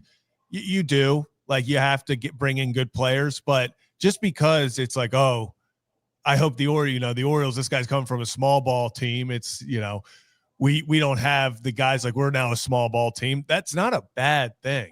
I'm telling you right now, I'd much rather would have had the Guardians season than the Orioles season, because the Orioles didn't have an identity. So I'd rather, if you're bringing an identity of, hey, what biggest thing I've heard about Albernaz is he harps on it so much that we, and hopefully it's as an Orioles manager, it's we will do the little things right. And how many times, Ryan, did we talk after an Orioles game, after a just horrendous loss, after a game that they should have had, and you could look at 1 or 2 situations and you said, if they did the little thing right, if it was getting from first to third here, keeping a guy, hitting the cutoff so the guy doesn't get, when the throw home doesn't advance from first to second, and then he scored on a 2-out single the next thing. It's the little things that can be the difference between the playoffs and now your manager's fired, between, hey, you're winning the AL East, you're competing for this, and now you're not. Doing the little things right isn't, oh, this team has to do that because they're not good. Good teams do the little things right. It's just sometimes they're also, if you want to look at a team like the Dodgers, they do the little things right. It just so happens they have a Shohei Ohtani who does all these insane things that people are like, oh, their whole lineup is doing this. No, they have guys that know in the moment how to get guys over, how to advance runners, what to do in those situations to win. It's not about, oh, a bad team has to do small ball. Good teams know when to play small ball to win games. Oh, yeah, no doubt about it here. And also, two things I want to say real quickly. And VT Raven C here from our channel members chat. Guards fans being upset he left was part of my selling point. There are a lot of Guardians fans that were like, damn, you got a good one. Yeah. You always like hearing that. And again, it's not that you're so in tuned in the moment, but when you hear people recognize how much they love this man. And Stephen Vogt, you guys know this, and for our audience, got to meet Stephen Vogt last off season at the winter meetings. Yep. I love talking to that guy. Great dude. Like, and the energy that he brought, like I could hear it, and he even said it. We got to find a way. Our last year's team is not the same as this year's team, and that's how it has to be. We have to find a way to win ball games, and when we do that, we're going to have chances to win. And also, our new channel member joined the channel member chat. Chad, appreciate you. And I saw, well, and now we're playing the what ifs, but I mean, Give me it. I would fall to my knees. Maybe that helps. Adley and him are boys too. Yeah. Oh my gosh. Oh, I mean, but this is what have we done here? Yeah, but Rocco. This is the guy. This is one of those guys, Stephen Kwan. Like, how many times I know we keep using obviously the Guardians because that is where Albernaz is coming from, but I don't honestly, the closest thing that I could say the Orioles had to Stephen Kwan, as in a guy who just every time he's up there, he gives you a damn good at bat. You never question if he was fooled on something. Yeah. You know, when 2 strikes happen, he chokes up and he'll use the entire field. The closest thing they got to that was Dylan Beavers at the end. I thought that was, Dylan Beavers was having incredible at bats, walking a crap ton, stuff like that. He is, Stephen Kwan. Man, if they said the Orioles acquired Stephen Kwan to be that leadoff hitter, that changes a lineup. Because now all of a sudden you can have Gunnar in that role of, hey, let's drive guys in. You can go, at that point, I'm assuming you'd probably go Quan, Westberg, and then Gunnar. Not that he's that's that type of player. Yeah. So, but again, you need to figure out on your team what type of players that you have. And Quan, when we heard that right there, you go, damn, that's going to be a leadoff guy. Oh, damn, that would be a guy that we know is going to do X, Y, and Z for this ball club. I think for the Baltimore Orioles, if I were to ask you right now, Rocco, what do you view as Jackson Holliday's role for this team? What type of player is he for you? What do you mean? Like, to me, Jackson Holliday is a future superstar. Well, I meant like Stephen Kwan's a typical leadoff you're getting on. Okay. Is Jackson Holliday that guy? I would love him to be. Yes. You would love him to be. Yes. But the thing is right now, I guess the point where I was trying to go with this is it's still being defined what Jackson Holliday is going to be. Correct. Yes. Yes. And the same thing of what do you want Kobe Mayo to be? What do you want Samuel Basayo to be? Love for them to be just like your power hitting bats that can just drive in runs in big situations. Like not to pause this conversation, but like to talk more about Stephen Kwan. I remember like when we had the conversation with Joe Noga, Cleveland.com, I believe he works for, covers the Guardians religiously and like does a really good job covering them. And he spoke so highly of Stephen Kwan. And I think it was Zach that asked him the question about Stephen Kwan, his work ethic, like what he does for the Guardians, because everyone, within the Guardians, like when you're watching the Guardians, you think Jose Ramirez. That's the guy. But like Stephen Kwan is an incredible ball player and he's done some really great things as well. So it's like, and on top of that, we're talking about the managers, the hiring, the connections. Dude, I love that like Major League Baseball is going young with the managers. Like you look at a Stephen Vogt, believe he's 40 years old. Schneider from the Blue Jays, 45. It's like I really truly like this hire right now. And I told you I'm not going to say how I like really feel about it until we get to the halfway point, or I'm not going to be able to like evaluate it. But you look at the guys that are coming in, I would almost rather you take a chance on a new manager with this squad, then at times like go through that recycle phase that every league is doing. The NFL, the NBA. How many times do you see a recycled coach that has been there, done that? Maybe won your World Series, but like for a Bruce Bochy, okay. Let me ask you this, Rip and guys, like would this roster be a great fit for Bruce Bochy? We don't know. Would it be a great fit for a Scott Survey? We don't know. Or a Bob Melvin. We don't know. It's like you truly don't know. By bringing in a young guy who's a former manager of the year in the minors, he played the game. He's like, he can connect with these guys as well. And that's what I feel like, you've been in clubhouses, Rip. Like you see how players get along with the managers. If you got a guy that's 70 years old coaching 20-year-olds, are they really going to be able to relate on that level? I know the end goal is to win. Like that's what everyone strives to do. But like you have to be able to relate in some sense as well. That's just my opinion. People might think I'm an idiot for that, but like I truly believe that when it comes to bringing in a guy like this. Well, the next great, and by the way, Joan, welcome back, by the way, to the channel. We know we changed it up too, because Joan, I know, had been a channel member before. We just had changed things up. From now, you can be a Rip's good kid or a Rip's better kid, where you'll get more behind-the-scenes footage with us, more of the first videos out there. We appreciate each and every one of you, but thank you for joining. Rock, I mean, at the end of the day, coaches and the times evolve. You're looking for the next guy, and just because you had success at one point doesn't mean you're going to have success moving forward. Bochy's got a lot. He's won multiple titles now. Won 3 with the Giants, won 1 with the Rangers. Does that mean he's going to come to Baltimore and win one? No. But also look at his roster in Texas. Look at the roster in Texas, primarily made up of veterans. Right, a lot of veteran guys, and it's a good point. The Orioles are made up of a lot of young guys, and on the other flip side of it, when you're looking at some of these managers that have rose to fruition, Stephen Vogt is one. How about Skip Schumacher? Like that's a guy and he managed once, but for the grand scheme of things, has he gone and won a World Series yet? No, but do a lot of people want him to manage their team? Yes. So we're going to find out soon enough. We could talk about baseball for a long, long time. And actually with us going to 5 days a week to talk a little bit more about all the subjects, because it's football season, it's baseball season, and whatever the hell else we're going to talk about. But if you are new to the channel, hit that like and subscribe button. Ryan Ripken Show. We do this live now. Big shows on Monday and Thursday right here. Right here.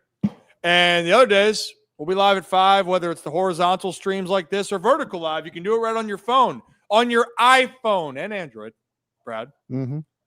When I move, you move, Zach? Just like that. Just like that.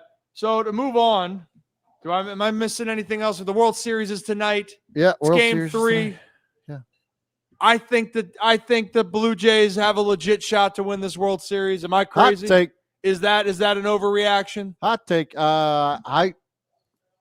Yes. I think the Dodgers are still winning this World Series. I think, hey, you know what? The Dodgers should be the favorites. But if I saw what I saw in the first 2 games. You know how the Dodgers don't win this game? If the Jonas Brothers don't show up in the middle of the game. Well, I was going to say the Zach. Blue Jays here. Zach has a real strong feeling. Oh, yeah. Well, I'm going to throw it to you here in a second. I'm going to underhand flip this. Follow your throw. The Blue Jays offense, they were scratching and clawing. That's one reason why I think that they can go out and battle with the Dodgers. They're really tough outs, 1 through 9. They're tough outs right now. And Vlad Guerrero Jr. is swinging the stick. He is swinging it. But then they also have pitchers that can elevate their game. Gosman was rolling in game 2 after the first inning. I mean, Zach, he was rolling. Mm-hmm. And then there was a little bit of a delay. Listen, stand up to cancer is one of the coolest things we do with Major League Baseball. It is so during the All-Star game, everything. It is so cool. I love it. It's just one of those moving moments, touching moments every year. My jaw physically dropped when they were like, thank you. And I was like, oh, awesome. Like one of my favorite parts. And then they're like, Now everyone direct your attention to right field as the Jonas Brothers perform a song. And I'm like, baseball players are a creature of habit. And Kevin Gausman, in the biggest start of his effing life, is watching this isn't Super Bowl. You don't go to halftime where you adjust and you rest up, you eat orange slices. This is the World Series.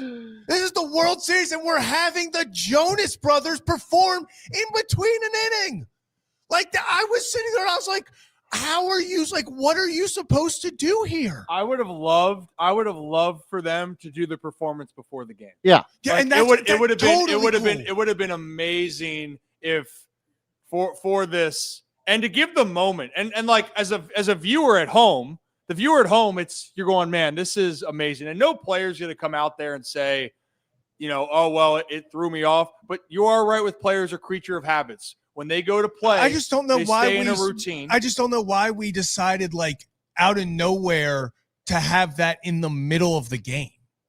Like, I just don't get, like, at no point have we had, like, in the middle of a baseball game, like, yeah, you'll see, like, obviously, like the 7th inning stretch, stuff like that. But you never have something that then, like, overly delays the game. Yeah. It felt like they were trying to do almost like a Super Bowl. The only thing I'll say to this is that Yamamoto was unfazed. Well, he was coming off the field. Yamamoto was getting the stretches in against the wall. I would like to say this. You bet your ass if that was Max Scherzer pitching that game, he would have raised. He might have walked out onto the mound and started pitching right then and there. Did you guys see the video? By the way, it was Vinny Pasquantino that was interviewing guys with the Blue Jays, and they're like, "Oh yeah, ever talk to Max Scherzer before he starts a game?" He's like, once he puts his headphones in, absolutely not. He's like, he's a different. They call him Mad Max for a reason, man. I cannot imagine if he was on the mound that game and he was just dealing like straight cheese, and the Jonas Brothers pop on, mess up his rhythm. And again, it's Zach was getting. Were you on Kevin Gausman? No, I wasn't. And honestly, I was rooting for. Okay, I'm going to be full transparency. I put a bet on any player in the World Series to throw a complete game, so I was very much on Yamamoto that night. And he did. He was he delivered. But I was just. I couldn't wrap my head around the fact that we had that in the middle of the game. It was like they were trying to do a halftime. I didn't get that. I just do not understand why you would have that performance because Rocco, like you said, if it was Max Scherzer, if it was a veteran like that, well, Gausman is a veteran. Well, yeah, if it was, but I'm thinking more. Scherzer is a known psychopath during his starts. Like, I would not want to mess with that guy. It's Zach. I commend you though, because you got dragged by the Taylor Swift community, and you're probably going to get dragged by the Jonas Brothers community. No, there are articles. Blue Jays fans are blaming them. They said if the Blue Jays lose, it's because of the Jonas Brothers. Like, there are articles written about it. So I was actually. I think the only right thing to do is to have them perform tonight before the Dodgers go out. The thing to do was, like Rip said, have a full-on concert and everything before the game or after. Yeah, I thought it was, again, it is and maybe here's the reality as the player. Like I just said, no one's gonna say, hey, you know what, that was the reason for what happened after. No, because you got to go out and play. Like Yamamoto had to wait a little bit longer. He did his thing, and dude, is there a better pitcher in baseball right now than Yamamoto? I don't know how he's going. But I always, as the viewership, and that's like where leagues are going. The viewership for leagues, it's all about the viewership at, obviously in person, but you're broadcasting to the world. So the scene as just a fan, I thought it was really well done. It was really cool. I think for the sense of everything and for the flow, I would tune in personally. If the Jonas Brothers were doing a special before the game, I 1,000% would have tuned in as well. Yeah. They've got some bangers. I would have tuned in immediately, but I think I was so caught off guard by were the players told beforehand that this was happening? I'm sure they were. They had to be, because I felt like it caught everyone watching because Twitter blew up immediately of why is there a concert going into the 6th inning? Well, it was a hell of a game. The Dodgers needed it. They didn't want to go down 0-2 going back to LA, and they got it. Hell of a game for the Dodgers. They battled back and won that game 5-1, and it was close. And I mean, and to be fair, then Gausman though did go out and pitch well right after it. He did. It's in the 7th and 8th inning. It blew up after that. The 7th and 8th inning, and that's where I'm going to say, hey, you know what?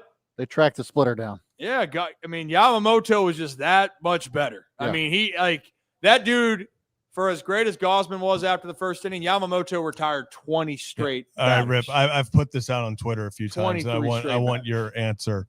How many starting pitchers in Major League Baseball, not just the playoffs, anything like all of Major League Baseball, right now, can you say are better than Yamamoto?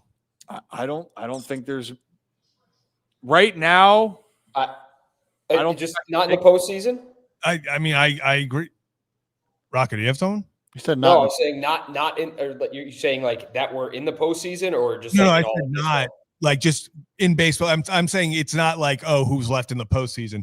Just anyone. I said Paul I think you. I was like, there's 3, maybe. That's Paul Skeens. Paul Skeens I feel like the only 3 you can have a conversation with, and the third one might be controversial.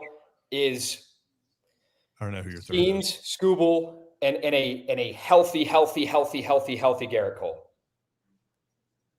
I'm taking Garrett Cole out. No, yeah, I'm taking Garrett Cole. I would take if you're looking at the evolution of what's happened, of how Yamamoto's pitched after being hurt last year earlier on, and then what he's built on from the end of last year to now. I would probably, in this list, in no particular order, but if we're talking about the elite, Paul Skeens is going to be up there. Skubal's going to be up there. But Yamamoto, what he did this year, if people looked at his numbers for this year, they are staggering how good they were. And then factor in how good he's been in the postseason on top of it. It is.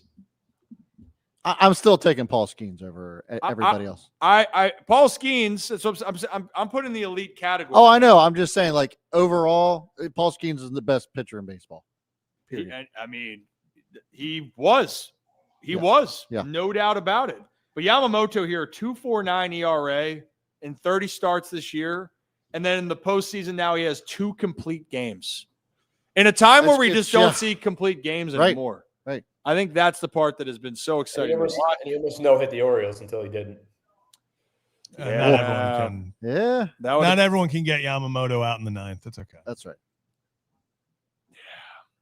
The Orioles, that was that was an interesting day overall there. It was a great game to be at. Yeah. Yeah. That's September 6th. Some people consider there's just some good magic around. There's some Orioles magic. Orioles magic. But I do believe the Blue Jays can win this series. I want to circle back to that. I do believe they can win this series. Don't let them win one. Don't let them win one in LA. Goes back to Toronto. I think all bets are off. Dodgers should win this series. They should.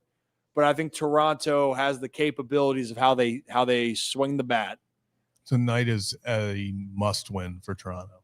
Oh yes, because I'm assuming Shohei goes Game 4, and then you have Snell and Yamamoto's a loss. Yep. Until they prove otherwise. Yeah, what he's doing right now, I have to pencil that as just an automatic loss. So right now, to me, this is must win. Yeah. Well, we'll find out here tonight. Jays Dodgers. We'll talk about it later on here. And if you're new to the show, hit that like and subscribe button. Ryan Ripken Show. We're here on YouTube, X, and Facebook. Appreciate the people. Speaking of Dodgers. Dodgers. I know I interrupted you. My bad. No, you're good. Speaking of Dodgers. Talking about the food? Yes. I was just pulling the food up. Boom. Under 3 seconds. Yeah, they're serving up some food there. Those are bone marrow pork tacos. Yeah, served on blue corn tortillas. I have a question about how it would come out. What? Why? I do you blue?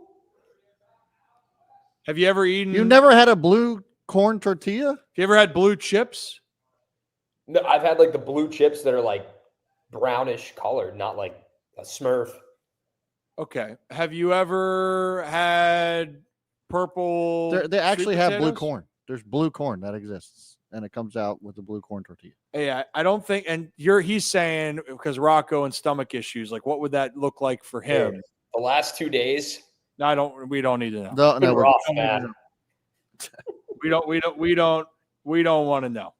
We don't want to know. But they're also serving a tomahawk steak. Yeah, that's Can the we have other a price thing. check on that? Yeah, somebody should find that. How much is the tomahawk steaks at the ballpark? Just what I want when I'm watching the Dodgers take on the Blue Jays. Let me see. Yeah, I mean, keep just walking around with it like it's one of the smoked turkey legs. Like, is that how? Where are you eating that thing? Dude, you got to be in a suite. Like that's like you have to have money to be eating that at a baseball game. I also think Otherwise, it's that going to be a miserable experience. I'll be honest, going to a baseball game, I don't think I could sit down and eat all of that unless I get the full experience where I can sit down before a game. Because during a game, I'm not gonna be chowing down on a tomahawk steak during the middle of the game. I'm not. There's no halftime. There's no. Right, yeah. It's it's in between innings, and I'm cutting this thing, or I'm just holding the bone up. That's what I'm saying. Taking a bite out of it. I don't understand. We'll see. What's your favorite? What's your guys' favorite cut of steak? By the way, since we're on that topic, I'm from. I don't know who this is. A Dodgers. I'll be honest. If it's a good did I flavor, see 300? I like a ribeye. Okay.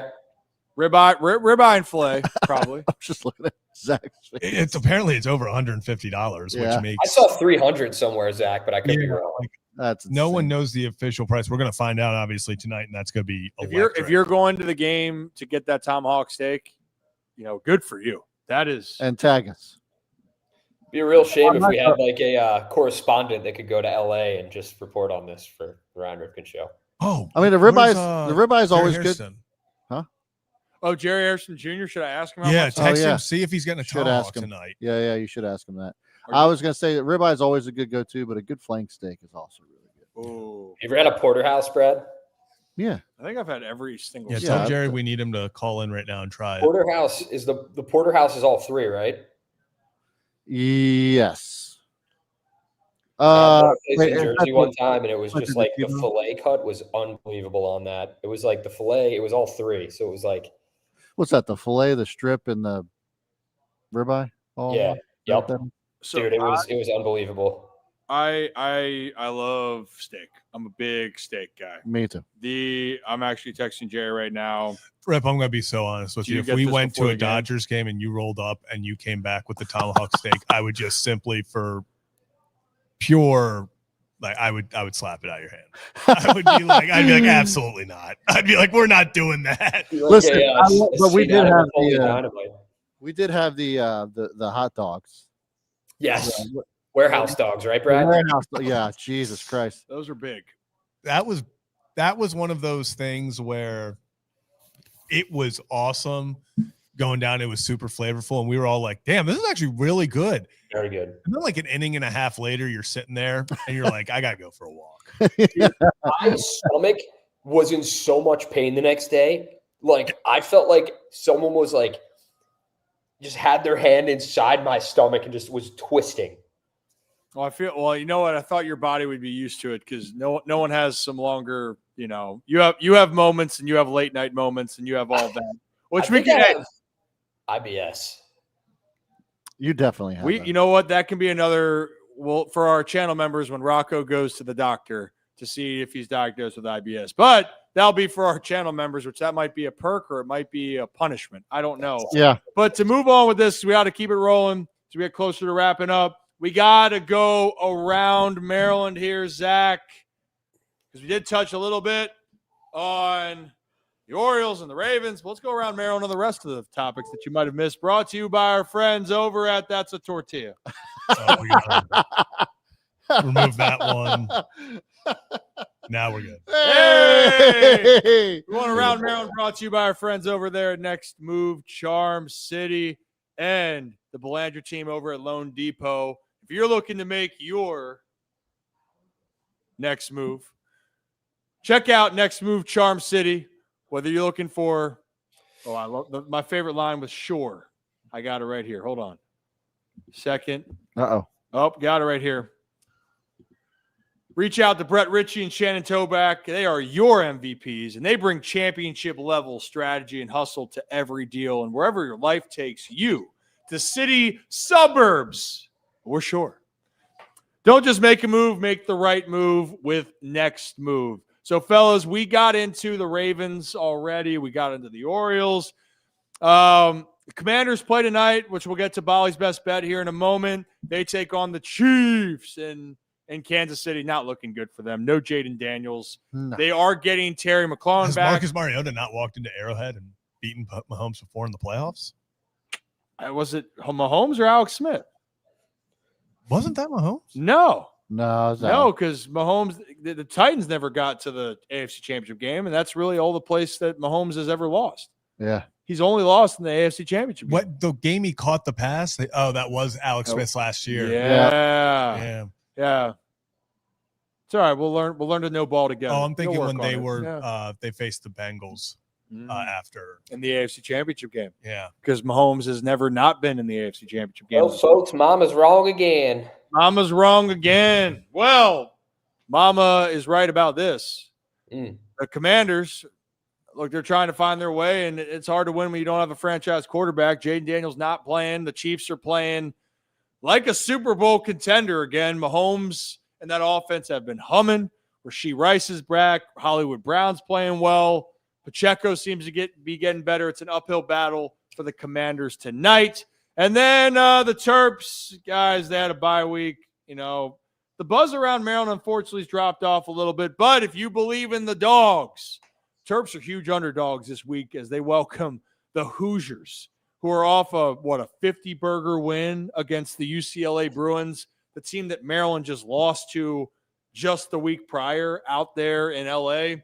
So if you're a Maryland fan, over themselves. If you're a Maryland fan, well, if you're a believer that they can beat this Indiana team, that would be amazing. But for the Terps, a loss would drop them guys also to 4-4 after starting 4-0. They had leads in every of the last 3 games in the fourth quarter. Lost all 3. Huge lead against Washington. Blew a lead late in both the UCLA and the Nebraska game. So we'll find out there. Those are our moves, and we appreciate our friends over there at Next Move Charm City. Hey, how you doing? We can take that off the screen, and we can take the tacos off the screen. Am I missing anything else that was on from Maryland? We hit the Orioles. Technically, if we want to talk, just a quick update. Raise your hand if you heard this before. Lamar Jackson was a full participant in walkthrough. Actually, John Harbaugh actually said he expects Lamar to play. That was actually what he said. What he said. That is what he said. And I quote, I expect him to play. That is what he said.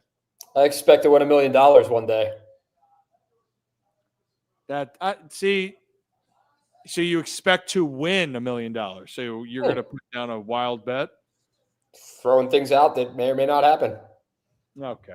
Well, we know if you bet on Pittsburgh to beat the Packers, you would have been. You're such a scumbag. We're Tucker Kraft. Tucker Kraft, man, beast. I had a kid in my league who traded Tucker Kraft and Derrick Henry to another kid for Jahmyr Gibbs. And the kid that traded Tucker Kraft and Derrick Henry was pissed off this week because he struggled to put up 90 points. Well, I mean, that was an investment for the later part, but Tucker Kraft's a beast, dude. He might be the king of the yak right now. Just throw him the ball. Watch what he does with it. Well, speaking of bets and Rocco not being able to win many, one guy that has been winning on this show, and he's been red hot during his Bali's bets, but let's go to Hollywood Casino up at Charlestown Races in West Virginia. Hey, by the way, all of us were hot this weekend too. It wasn't just Bali. Well, just want to point that out. On the Sunday's best bet, if you parlayed the Ryan Ripken show Sunday, it would have been plus 2,000 odds. If not Zach? more. Yeah, Where- would have had a nice day. It was Brad said Derrick Henry first touchdown. Which was the bulk of Yeah. that. Yes. Well, it was there, and then I had Mark Andrews over 25 yards. That hit, and then Zach took James Cook over 71.5 yards, and he did that in the first quarter and a Yeah. half. One play. I should One have put play. I should have put James Cook 200. Yeah. What did I Should've. take? Well, we didn't get your pick in time. We You were just out assumed there Steelers might win. over under 1.5 pumpkins. Rocco was picking up. Yeah. So that was that. But It's fun times. the Commanders are taking on the Chiefs tonight in Kansas City. Bali, you have now won 6 in a row on your Yeah. Bali's best bets. Yeah, we're 6-0 in the college graphic era. And so we're looking to continue tonight. A lot of pressure on, Marcus Mariota and this Commanders team to find a win, to scrape out anything in Arrowhead. And if they're going to do that, what is a backup quarterback's best friend? It's the tight end.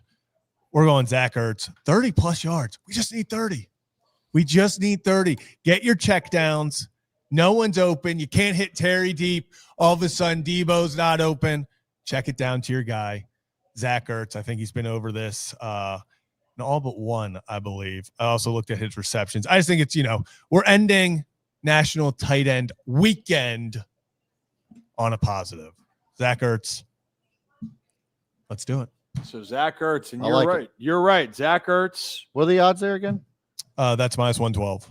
minus 112, over 30 yards. Now, in the first game, 26 yards. Then he had 64, 38, 21 against the Falcons. Nothing against the Chargers where they That was a won. Brutal one. Yeah. And then 43 and 37 in the last 2 games, 6 and 7 targets in those. So I guess we're going to find out here. They got their toys together. Scary Terry's making his way back. Debo's making his way back. Yep. Thought maybe he'd go with the other tight end, Travis Kelce. He might be. It's still tight ends weekend, but we'll see. I mean, this should be a night that he probably gets 2 tutties. He might. The over and under for Mahomes touchdowns is 2.5 passing touchdowns. Yeah, I mean, over 2.5 is, I believe, in the plus 110 to plus 120 category. So obviously there's a lot of value there. I'm really I wanted to take the under so bad at minus, I believe, 150. But like I said before the show, when they get to the 1-2 yard line, you can't just assume like, okay, they're going to run it in. Right. They're going to do some little pitch play so Mahomes gets a touchdown to Travis Kelce, or they're going to run Xavier Worthy, who gets it'll be something. So I was too scared to do that. I'm not going to lie. Hey, That's I all get it. Hey, you know what? You're staying hot. The graphics hot. And if you want to tail Bali on ESPN Bet right there, Penn Entertainment, you put 10 in, you get 100 back in bonus bets for first-time members. We'll be up to Hollywood Casino in the future, probably looking at the wintertime, maybe December, getting towards the end of football season. But we appreciate our friends up at Hollywood Casino at Charlestown Races and West Virginia. Nice. Hey, real quick, shout out to Brooks for bringing this up because I forgot about this. Oh, yeah. Did you guys see this? Yes, I did. That's awesome. He was? Yeah, he was so handing out beers at a wedding. look at this. Oh my God, what a legend.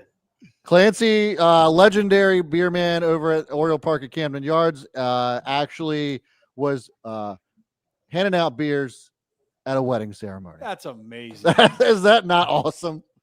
That is amazing. Let's just zoom it. There you go. This is good. Hell yeah, dude. Hell yeah. I love this. And so he posted out on, it looks like Facebook, said, other than bartending, now including serving beer at weddings, it's part of my offer. Dude, he doesn't age a bit. No. And he's like in shape. Yeah. I mean, that Run guy, all those stairs. yeah, that's what I'm saying. Like, he has not slowed down. How long has he been serving beer at the yard? I mean, it's probably been 20 years plus. Well, way more than that. He might be approaching 30 plus? I think it's more than that. Really? I think it's going back to Memorial Stadium, which I believe he was at. Oh, really? So I'm seeing a story right now from CBS News that says Meet Clancy, Fancy Clancy, served beverages to Orioles fans for 50 years. Yeah, I thought it was Holy almost shit. 5 decades. Yeah. Guy deserves a statue. Oh, yeah. Yeah. When he decides he's done, which like I hope isn't anytime soon, he deserves a statue. That's wild. Elect him into the hall too, He's the man. That would be a Hall of Fame kind of. Such a great guy. I just found it. He's 65. He began working as a vendor at age 15. No way. Holy Dude, smokes. What a legend, man. That's you For the love love that. of the game, man. Yeah. For the love of the game right there. And he looks good. Oh yeah. That's, you know what? It's a good day. But banana bread, Rocco, at work, dude. Hell yeah. You don't know what that's from. And that's okay. What's it from? That's, you know what? I'll send it to you and you'll know what I'm talking about. Well, I think we got a lot of things. I think the 5 o'clock start time was pretty good. Let us know in the comments as well if you think so. We had some great concurrence and great channel members. We gained a couple or a few. Welcome back and welcome into the channel. If you want to be a channel member moving forward, click that join button. You'll get access to some behind the scenes. We will be doing more now that we can do vertical lives. We can just do a vertical live right after and just talk and keep it easy. And also you'll get access to some of our insight. We have a newsletter that goes off on Friday with some of those picks if you want to tail the boys. Also, some of our interviews with our great guests that we have lined up in the future. You don't want to miss out on that. And all of this, joining the channel membership just helps us continue to grow what we hope can be a show that can be with you every single day. Have some fun. Have a day. Have a night. We care about you. We care about our community. And we even care about Rocco DeSangro right there. Thanks, fall asleep. Maybe not. Well, to close it all out, we also really appreciate Merit Clubs, which, again, right behind me. Hey, how you doing? Merit Clubs right now, just as a reminder, it's no tricks, just treats this Halloween. Merit Clubs, why wait until after the new year to feel your best? Kick off your wellness journey with Merit's Black Friday savings. Visit meritclubs.com to take advantage of $1 enrollment during their early Black Friday deals. And how do you spell $1, Zach? MERRITT. Boom. Bang. Boom. Pow. Brad, Pow. anything else? Nope. Beautiful. Best gym I've ever been to. But Rocco would die in the horror movie benching. That's what we'll talk about on Thursday. And bring your costumes with you. Hope you guys have a great rest of your day. Have a day, have a night. We'll be back for the big show on Thursday, but stay tuned tomorrow. Ryan Ripken Show will be live at 5 p.m. right here on YouTube, X, and Facebook. See you guys. You know who I want to fight? The inventor of one-ply toilet paper. Why'd you say What? Why did we let this guy back on the show? I don't even know.